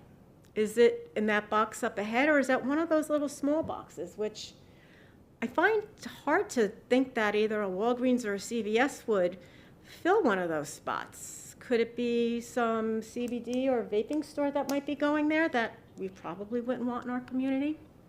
But I would like to see a detailed picture. I'd like to know what the real plans are for filling those spaces, because right now it could be anything. Just like we were surprised when the church sold, because when I bought it, it was a church. When the church sold, the developers can change their mind about anything there, as long as it's on the C1 list. And many of the things on that list are more interesting to us than others. But I don't like this. I don't like this picture at all. It does not give me any comfort knowing what's going to go there. We didn't find or didn't really hear any traffic studies going in and out. The traffic studies that we had on going up and down Corkscrew means nothing to me. I want to know what's the traffic going in and out, and what's the traffic flow within there. Where are the pumps? How are they going to move around? How are the cars going to move around? How are the tankers going to move around? We don't know that. I don't even see any place where the tankers might park to put the gas into the ground. Don't really see that from here. The amount of cars that'll come in and out is one thing. The delivery trucks, the tankers, all that, like it's been said before, we just don't get it. We'd like to see some real traffic studies. And then I want to know what happens in 2 years or 3 years if the roads that will be there to support it once this eventually gets built, what happens if it's not sufficient? Who makes those changes, and who pays for the changes on that road to accommodate? Rick mentioned maybe it should be 3 lanes. Well, what if we go on the cheap and it's only 2 now, and then we find out in a year and a half, yeah, it should be 3. Will the developers pay for that increase in road, or do we pay for it, or does the county pay for it? But that's looking a little bit forward. What happens when the infrastructures that's built does not support what they have there? You know, I'm a member of WildBlue. I pay into the WildBlue CDD. We do not want to have to pay, whether it's the CDD or the HOA, any repairs to that road, asphalt repairs, curbing, landscaping. We know there's going to be damage. Our community, which has been under construction now for 4 years, has damage every day from trucks that are turning, every single day. We know that's going to happen here. We know our damage is going to end soon because construction's almost done. But those tanker trucks and delivery trucks that are going to come in and out of that road are going to damage that when they make those turns in and out of the community. And I don't want to have to pay for that every time that happens. I want to make sure that somehow the developer or that community is responsible for maintaining and fixing that. One thing is, when the 7-Eleven was built on Alico and when it opened up, and I was driving down to the gym one morning, I did a Linda Blair. My head spun around when I saw that 7-Eleven open up. And they had the biggest blow-up Slurpee cup in front of that store with all of those blow-up things. Please, I don't think this is yours. I don't know who in Lake County would be responsible for stuff like that, but please do not allow that. Do not trash up our community. For us, For the people across the street, we've got Grandeza, we've got Vista. I hope there's a way that we can prevent any of that trashy stuff to happen. The monument you mentioned, love it. Love it, love it, love it. Estero has wonderful zoning laws. Fort Myers, not so. But so please try to keep the community, the neighborhood, not just WildBlue, but everybody around us, keep it so that it's nice, not trashy, because this doesn't really fit. It really doesn't fit. The traffic light, I don't want to have to pay for that. When we moved in there, and as the community is in there, we're not warranting that traffic light. That traffic light is needed because of other things that are happening, not from us. So, just on the record, I don't want to have to pay for that. Just so everyone knows, I have no control over that. I understand. And why it wasn't part of the corkscrew build-out is a mystery to me. So, thank you for listening. Thank you for coming to visit. I wish everybody who has an opportunity or has the responsibility to vote on this does come and see what's going on. The traffic, as well as go stand in the middle of that property and take a look and see how you can see those houses all around there in the water, because it's big. I mean, this is a big deal. I like John's idea about moving that building. You know, maybe that's something you guys need to really work on, what the plan is, because this is not a plan. That's not a plan. The open space, very nice, just like to see that. Perhaps you guys, whatever open space there is, you can plant trees, big trees, make it a wooded area, make it a preserve, so that the people that are across the way don't have to see the lights. That would buffer light and sound as well, and it will help enhance the property and make it more like the preserve that we're surrounded by. So that's all I have to say. And I'll put your name on my list. You can come in anytime you want. Let the gate person know. I will. Thank you. You should pay them extra. They're very strict. That's good. It's taken a long time. Is Ron here? Is he going to speak? You gonna speak? No, I already have. You didn't hear me?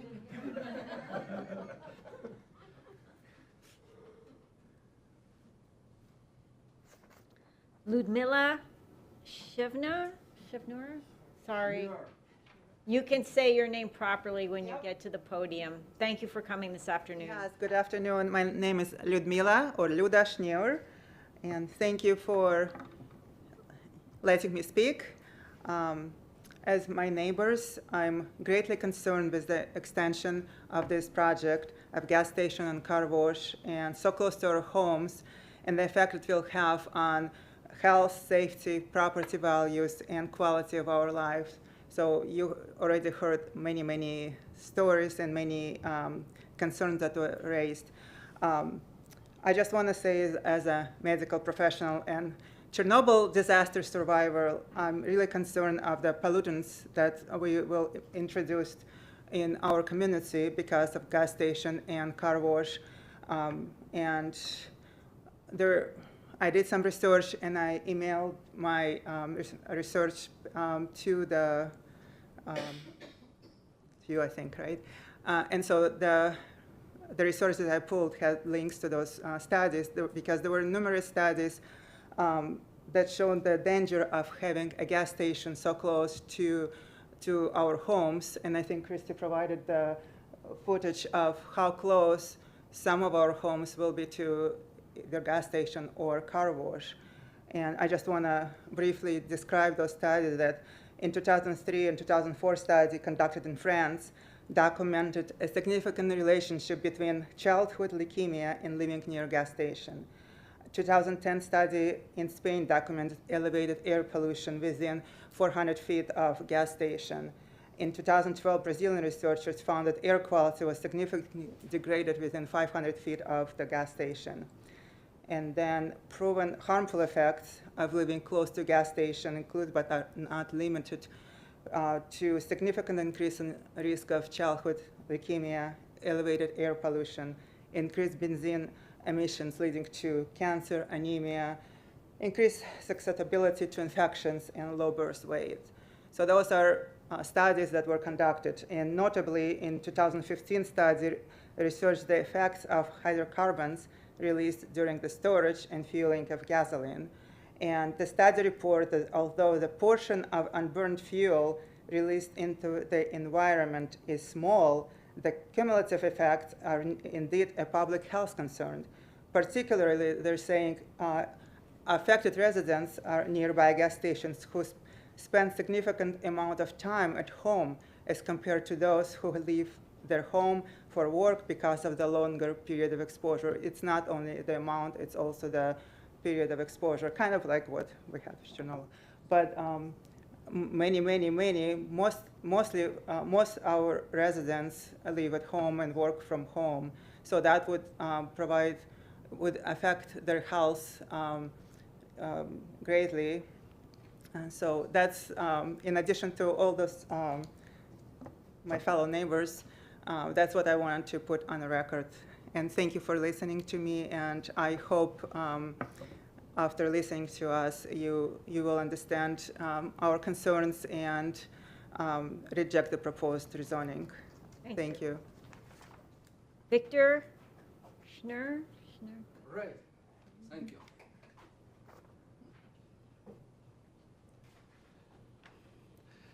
Good afternoon, everybody.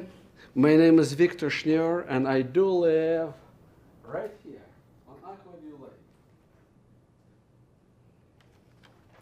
Before I retired, I was licensed professional engineer in many states, from Canadian border to Mexican border, working on thousands of beautiful projects from coast to coast. And from my experience, I can tell you, by definition, the project should improve our lives. The projects should make our lives better, happier. And listening to all these comments, I couldn't hear any happy comment at all. Did I? Did I miss anything? So, based on this, based on basic common sense, this project is wrong in my eyes. Even I love to build something, to see something created, not this project.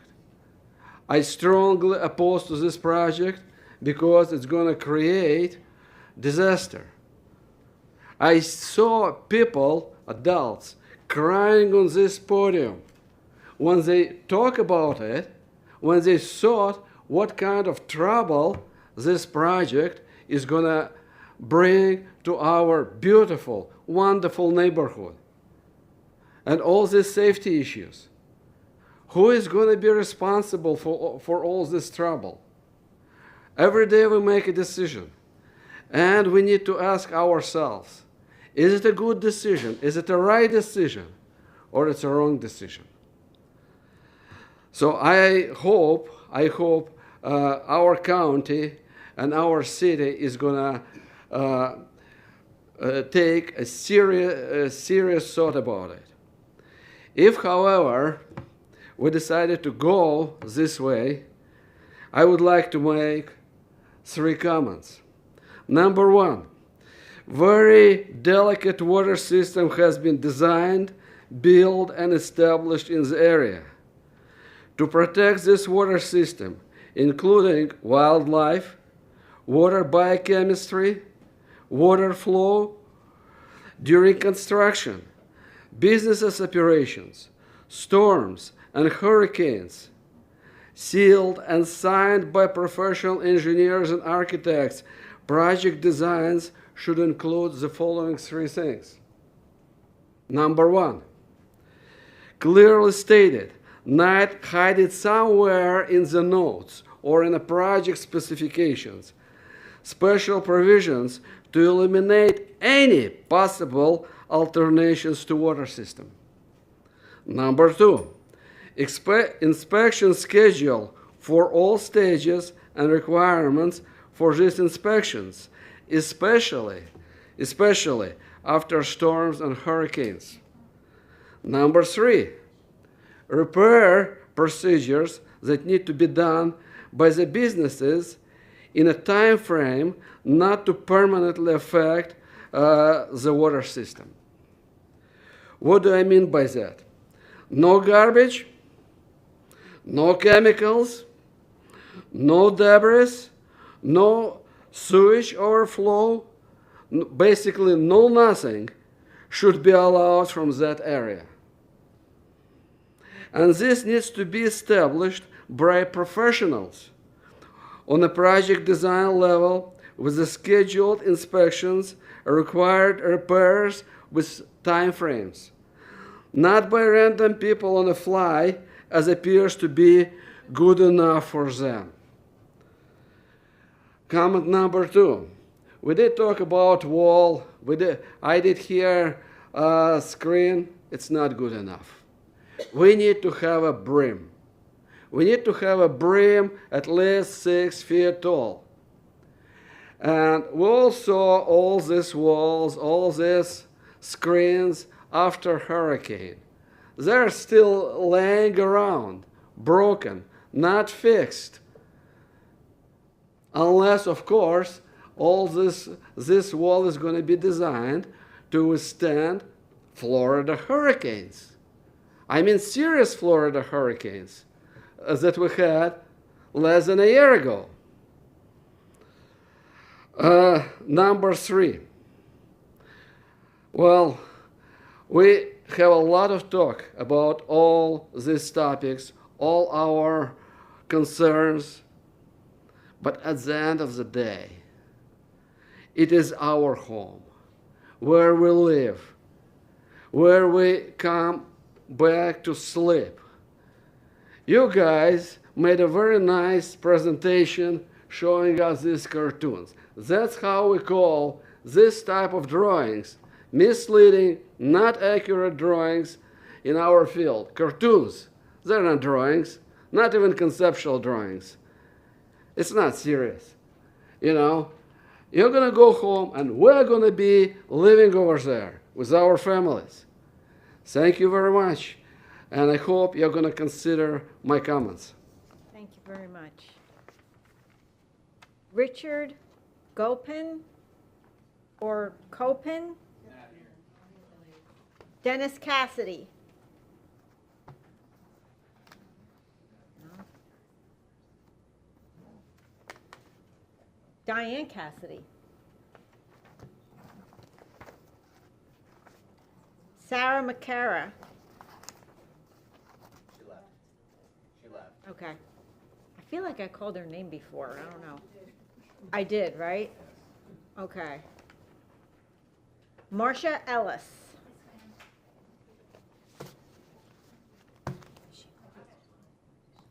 I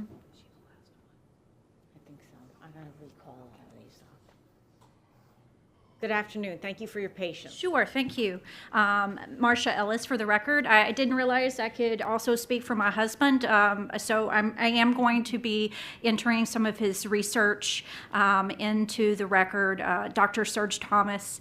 If you could, Dirk, would you pull to the broader pan out of the overall neighborhood so that I can locate where I live? All right, thank you very much.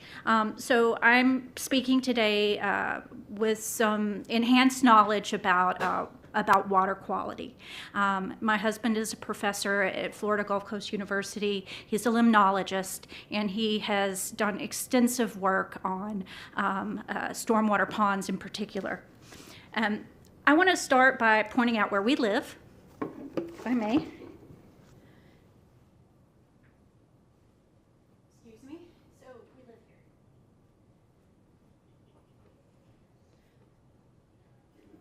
So unlike many of you, we do have neighbors in the area that did weigh in on the original hearing with WildBlue and were very active.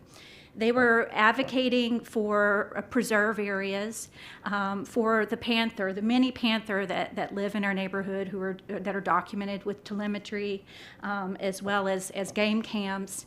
And they were advocating for the preserve area up in the north for compatibility reasons, in order to preserve the rural character and the conservation area of the neighborhood. So what you guys bought into, my neighbors were active in preserving, and credit themselves, as they rightly should, for making the design better. What was sold to all of you was an environmentally enhanced preservation community, the premier community in the density reduction groundwater resource area. And I think that it is a community to be proud of.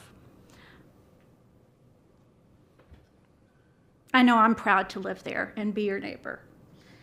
Let me say that there is in no way, I think, a presumption that a design that was approved in 2015 is the solution for this property.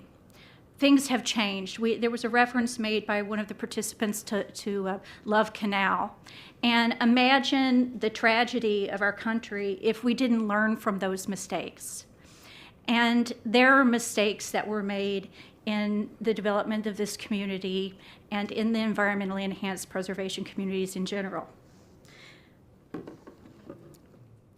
In 2015, there wasn't as clear of an understanding about the impacts and the inefficiencies of these stormwater ponds. In 2016, my husband presented the Southwest Florida stormwater ponds have morphed from ecological filters to landscape features. And when we look at could you go to the other site plan? So as part of his research, he has monitored many ponds throughout this area and worked to catalog the over 10,000 ponds within Collier and Lee County. And he's spoken at multiple homeowners associations throughout the counties. What really concerns him is when the houses are built right up to the lake's edge. And this is done for financial reasons to sell lakefront property. But it is not the intention of these stormwater ponds to be lakefront property. The function of these ponds is as an ecological filter. All right, and we can see here that not only did the developers make a mistake by building right up to the lake, but then they built another huge rectangular lake off on the left towards the west so that they could market that second row of houses as lakefront property and maximize their profits. And that is to the detriment of our commons, which are our shared water supplies that we all benefit from. It doesn't protect our water quality, and it was a mistake. Also in 2016, this is after the 2015 decision, he presented, let me see this, Ponds of Southwest Florida, Ticking Time Bombs at the Association of Limnology, I think that was in New Mexico. Creating a water and nutrient budget, among other peer-reviewed publications and presentations that he's made locally and throughout the country. That knowledge was not readily available to the developers who were making decisions at that time. But we know now, just like we know from Love Canal, not to put toxic waste in a ditch. We've learned. And we shouldn't have to live by mistakes that increase hazards for the trusting public who have moved into this community which was sold to them as environmentally enhanced and preservation. They shouldn't have to live by this mistake of putting gas pumps in this very fragile area. The only thing that could potentially, just visually after being very familiar with my husband's research over 15 years, that could make this scenario worse would be literally to put a gas station right there. Or I guess you could put some of the other prohibited schedules of uses that I know were prohibited at Flint Penn, put a funeral home there, maybe a collision center, because I'm sure there are going to be plenty of accidents. these are uses that are incompatible for the ecological function of these stormwater ponds. And the folks in WildBlue don't deserve to have an increased hazard placed upon them.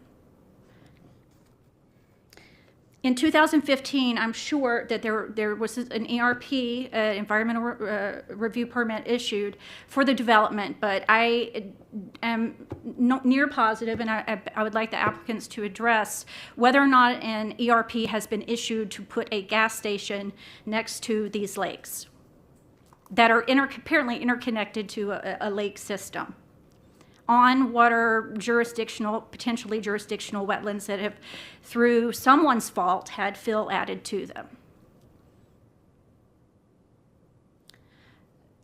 We can't approve this with a presumption that a FDP 404 permit is going to be granted, again, for the same reasons. This is a very sensitive area.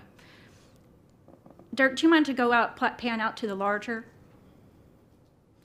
Let me point out that this area of Lee County has two flowways on it. It's a strand. That means that it is basically a seasonally variable river.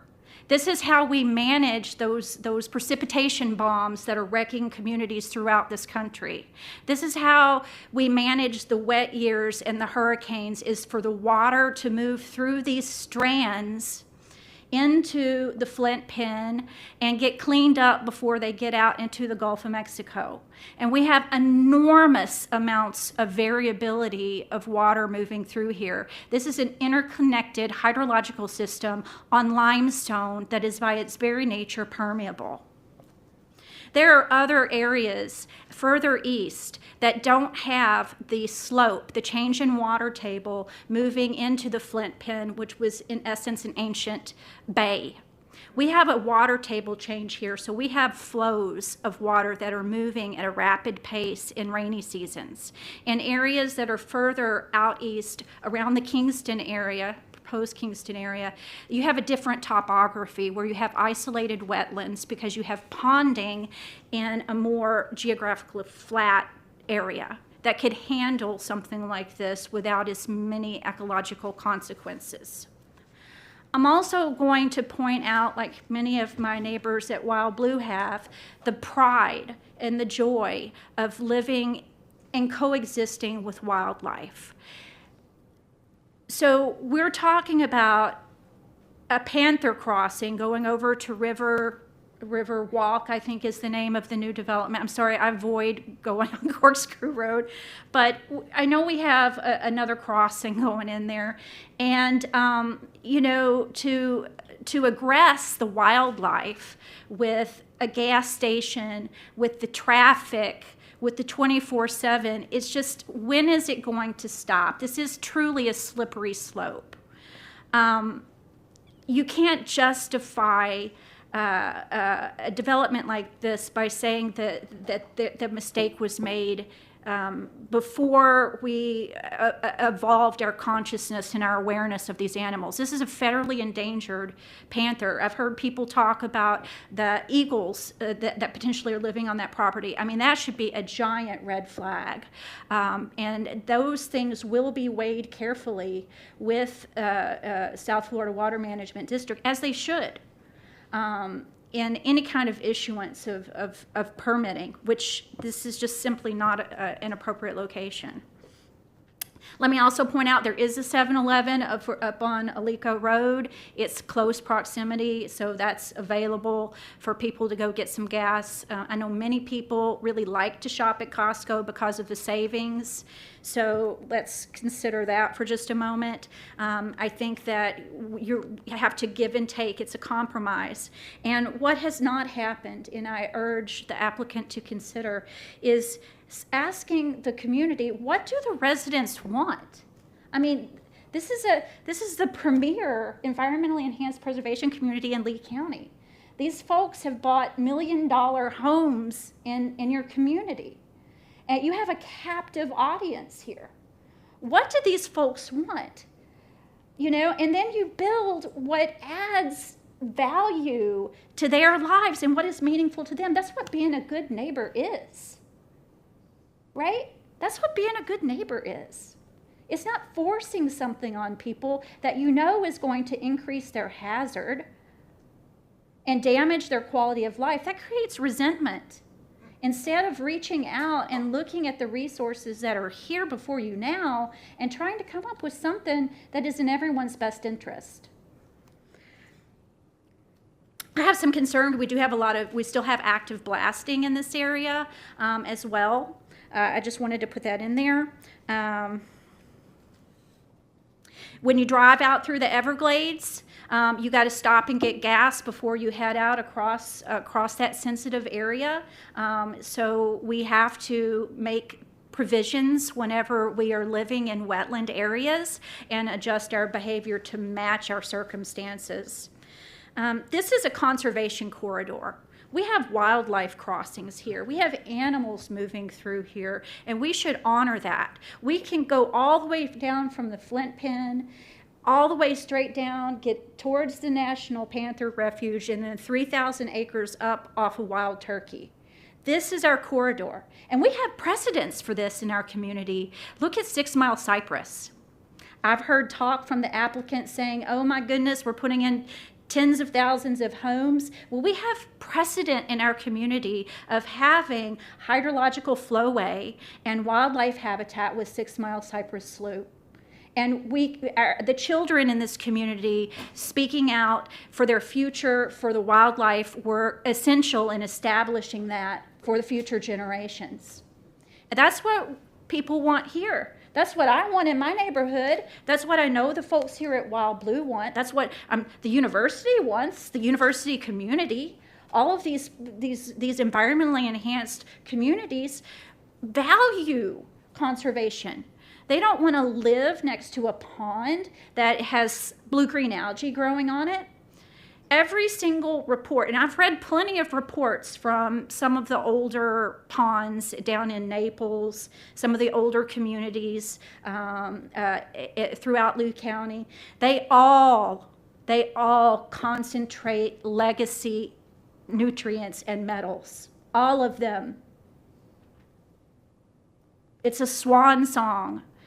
My husband would not be calling them ticking time bombs if they weren't ticking time bombs, because literally they are concentrating nutrients. And so if this was approved, I don't know, 2015, have we gone past the 5-year window of water monitoring already before y'all start dumping gas in this pond? Has that sunsetted? And now you're ready to hook up the gas station? Because that absolutely needs to be looked at. If there is a 5-year sunset occurring, and now you're ready to put in your gas station, I say, wow, that timing is a little suspect. Those protections are not there to keep this community safe.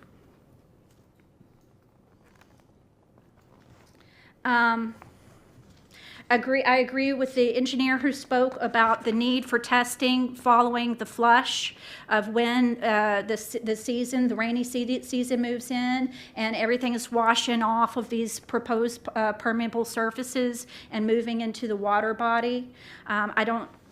I was pretty alarmed at the variation in terms of the water colors that I'm seeing already, even before we put a gas station and increase traffic. I'll have to find out more information about why we have such a variation going on there.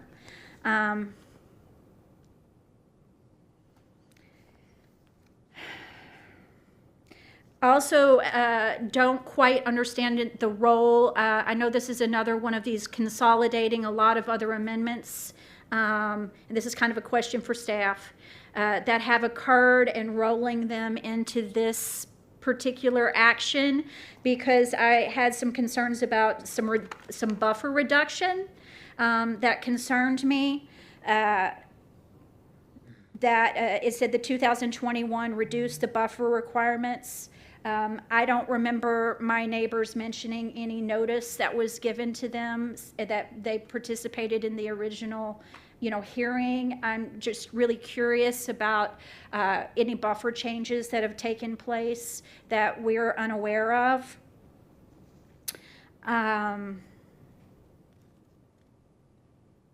I would like for wildlife crossings to be a little bit more clearly indicated.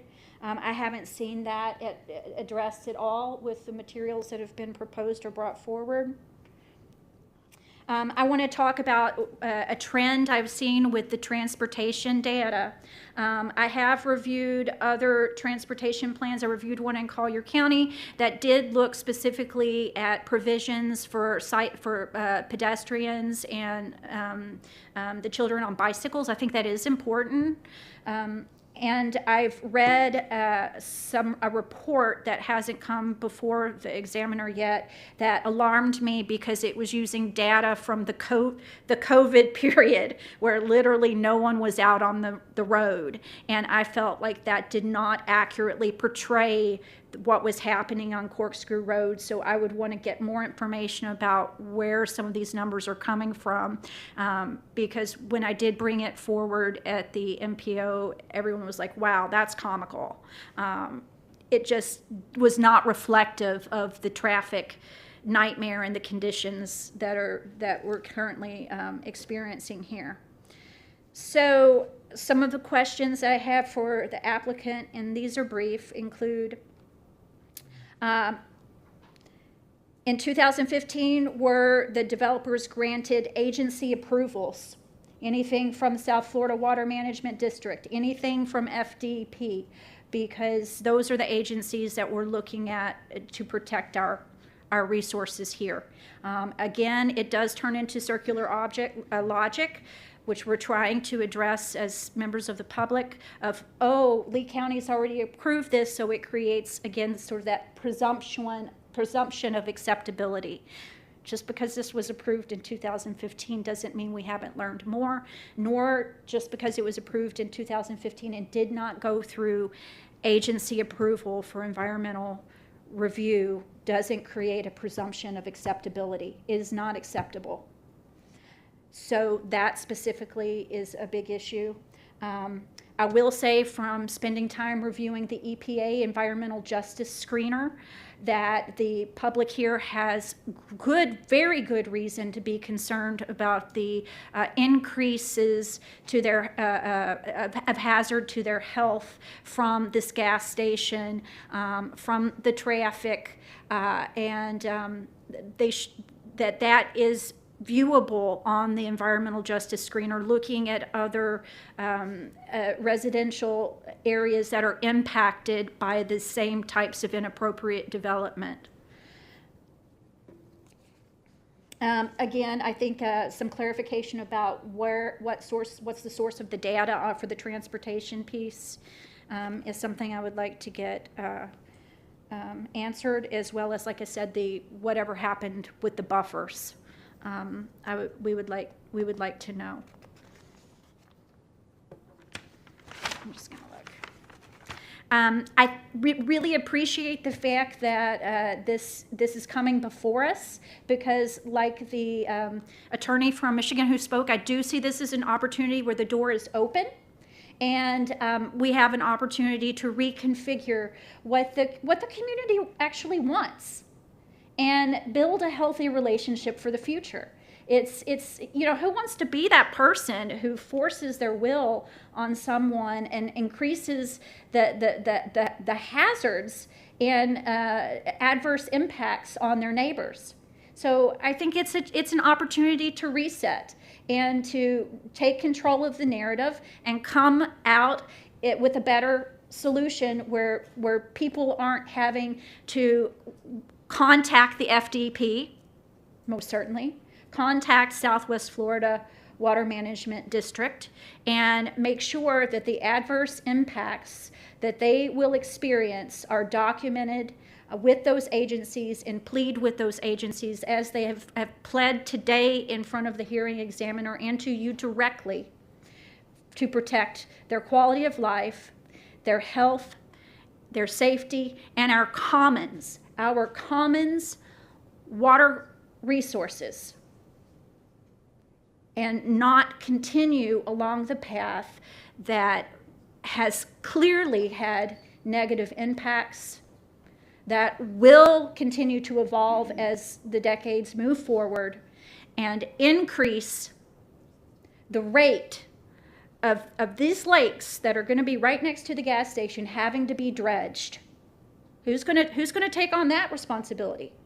All right, because we can do some studies and we can find a comparative lake and we can monitor the water quality in that lake, and we can monitor the water quality in this lake next to this gas station and do that comparative study. But you know what the answer is going to be on that. You know that the hazard is going to be increased and the number of heavy metals there is going to be higher. So let's just not do that. Let's be proactive and find a solution that's in everyone's best interest. Thank you for the opportunity to speak today, Madam Examiner. Okay, I'm going to run through the names of the people that were not here when I called their names the first time, on the odd chance they had just stepped out or something. Greg Lambert. He is here? See, now, that's good that I did that. Welcome.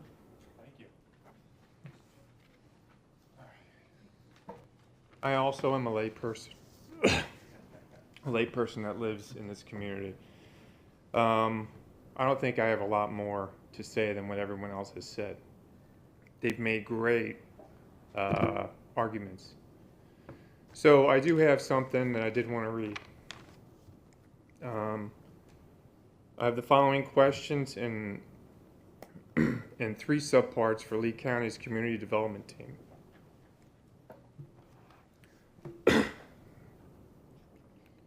Given the fact that you provided the developer with prior zoning approval for environmentally controversial items like fuel pumps, based in the original 2015 WildBlue, excuse me,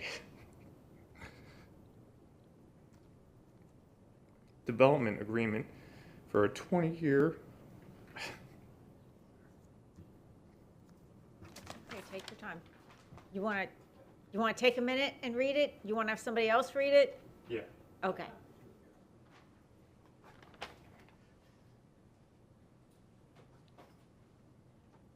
I'm substituting.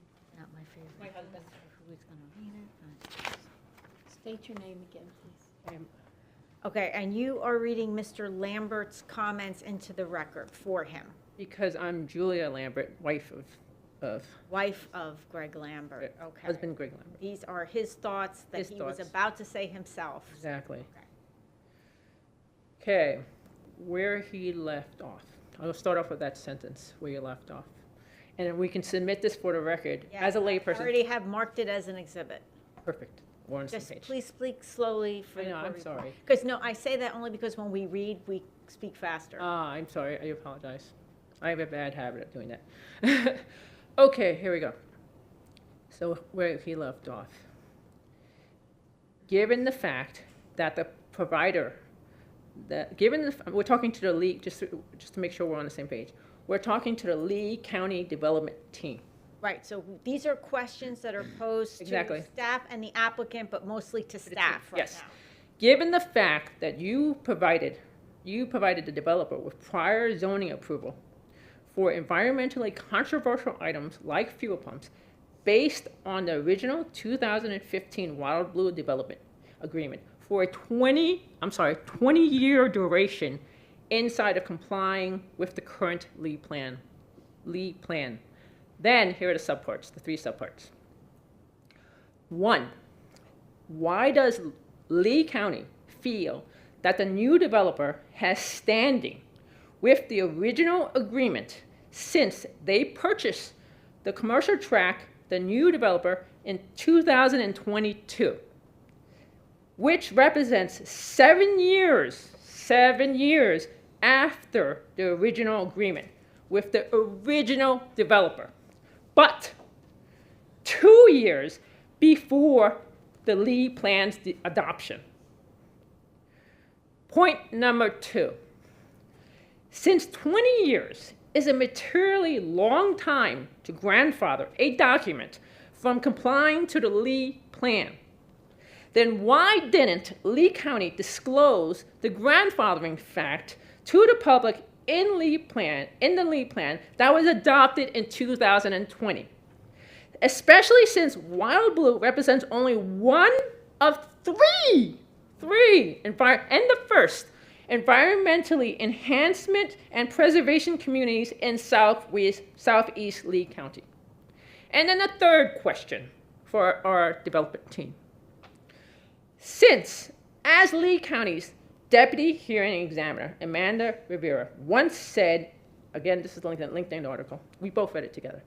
The 2016 LinkedIn article said, many people get land use and zoning confused, but they are separate and have distinct distinctions. Then, if you keep the fuel pump zoning classification, then why don't you subject the uses of the commercial tract to the Lee Plan's section of Goal 33, Southeast County guidelines, as it is a larger and distinct and separate, hopefully separate, umbrella as it pertains to future land use in Southeast Florida, Southeast County.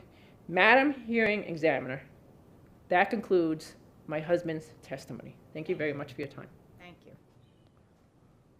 So if this goes to the board, Mr. Lambert will have the opportunity to address the board. Thank you. This is Lambert Exhibit 1. I guess I should say Greg Lambert, huh?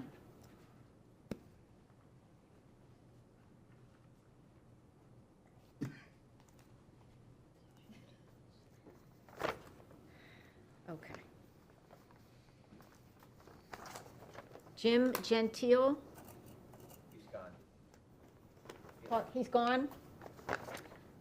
Like I say, I'm going through all these just in case somebody stepped out. Stephen Swayze. Okay. Craig McBride. Danny Perry.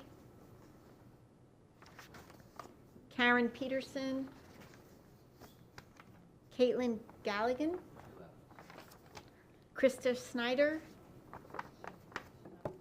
Julia Bragelman. Seema Baker. Jeff Relish. Cindy Relish. Richard, I don't know if it's Gopin or Chopin. Dennis Cassidy. Diane Cassidy. Sarah McCara.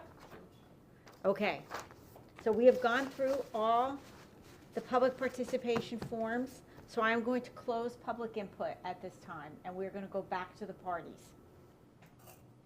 parties. We're not going to finish today. I put out some dates for possible continuance. November 1, I believe, works for everyone. So I'm going to continue this case to November 1st, 2023, beginning at 9.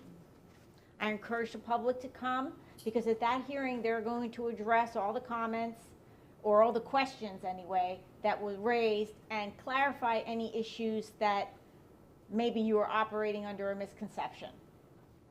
All right, so I encourage you to come back if you can. I have a few questions that I would like the parties to work on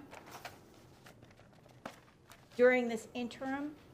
I'm going to ask the court reporter to please, I'm not going to ask you to expedite, but I'm going to ask you to please notify my office as soon as it's ready so that we can make it available to everyone if you want a copy, when it's going to be uploaded online or what have you. Okay, we'll try to send out a notice.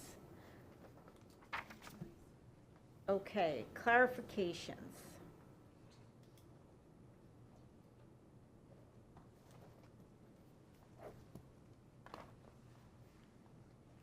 Okay, I want clarification. It was my understanding that a car wash use was already approved initially. You don't have to answer that now, just please cover it.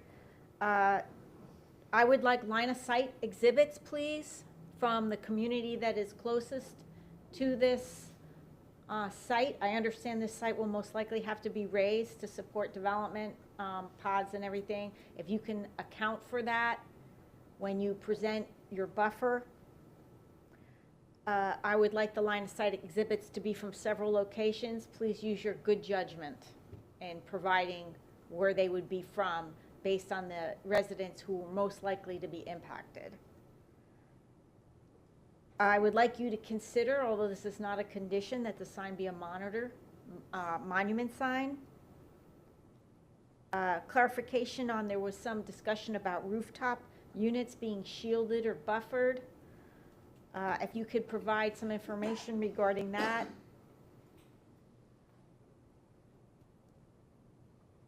There was a request regarding additional fencing for security.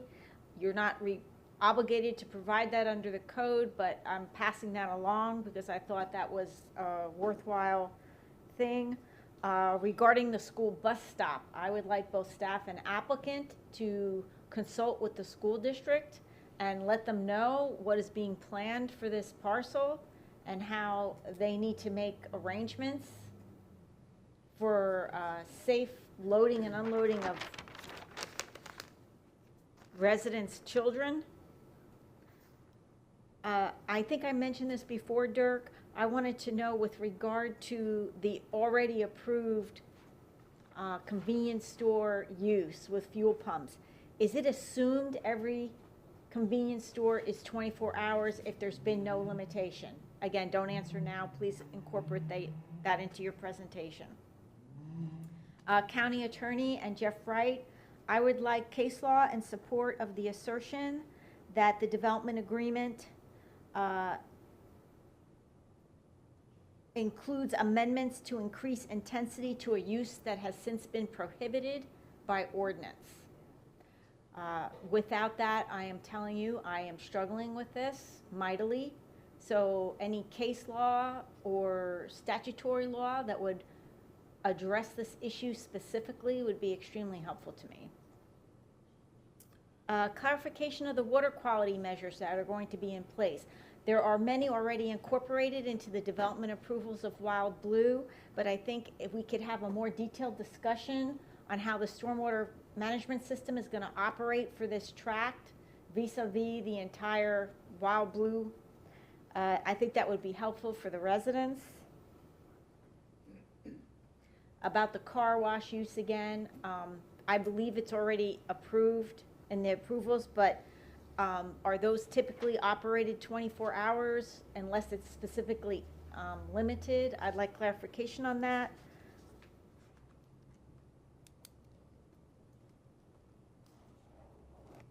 I want to know if there's a development order already under review for this tract. And if there's been an analysis of what the potential site-related impacts will be for this tract based on this development scenario of square footage with the convenience store and beverage with and without the additional pumps. Also, I would like the transportation presentation to be repeated with more detail, particularly with regard to the character of traffic on Corkscrew Road, which we all know includes dump trucks and other heavy vehicles, and how that is evaluated in terms of evaluating this site's impact on the intersection and the turn lanes and all that other stuff, site maneuvering. I understand that this site plan was conceptual only, and the details come into play at the development order stage. But many of these questions, I think, are an opportunity for us to take a closer look at this.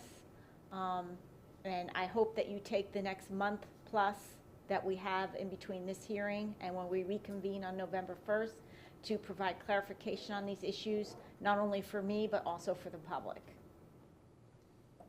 Thank you. Joe? Madam Hearing Examiner, might I just clarify, for the County Attorney's Office and Mr. Wright, I have written down case law in support of the expansion of a use that has since been outlawed by ordinance. Right, So because the assertion is that I heard at the opening of this case is that this use is protected on this property because the approval of it predated the ordinance change and was covered by this development agreement. And those development entitlements are protected for 20 years. okay? And I understand that.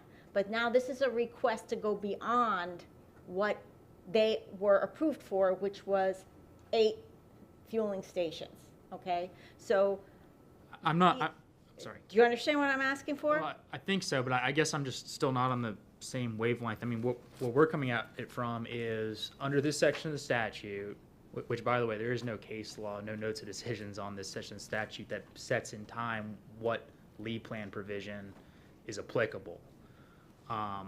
So we are looking at this from the standpoint of they're coming in for an approval under the Lee plan provisions that are in effect as of the date that the development agreement was entered into.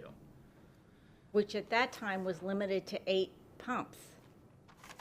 Well, at that point, it was a zoning action. I mean, at that point, they could have requested 16 pumps, and it would have been the analysis under that section of the Lee plan. Okay, well, I'm going to need more legal argument in support of that, because I will tell you right now, I work very carefully and in depth with DRIs, and that is not how the same legal principle was interpreted in the context of DRIs. So I'm going to need something in support of this interpretation, because I have a lack of comfort with that without some more legal argument than a mere assertion during a hearing. Okay. Okay? And I'm not saying you can't produce it. If you can, great. I have an open mind and I'm going to review it. But without more, I have not a good comfort level with that. All right? Well, that closes the hearing today. Thank you.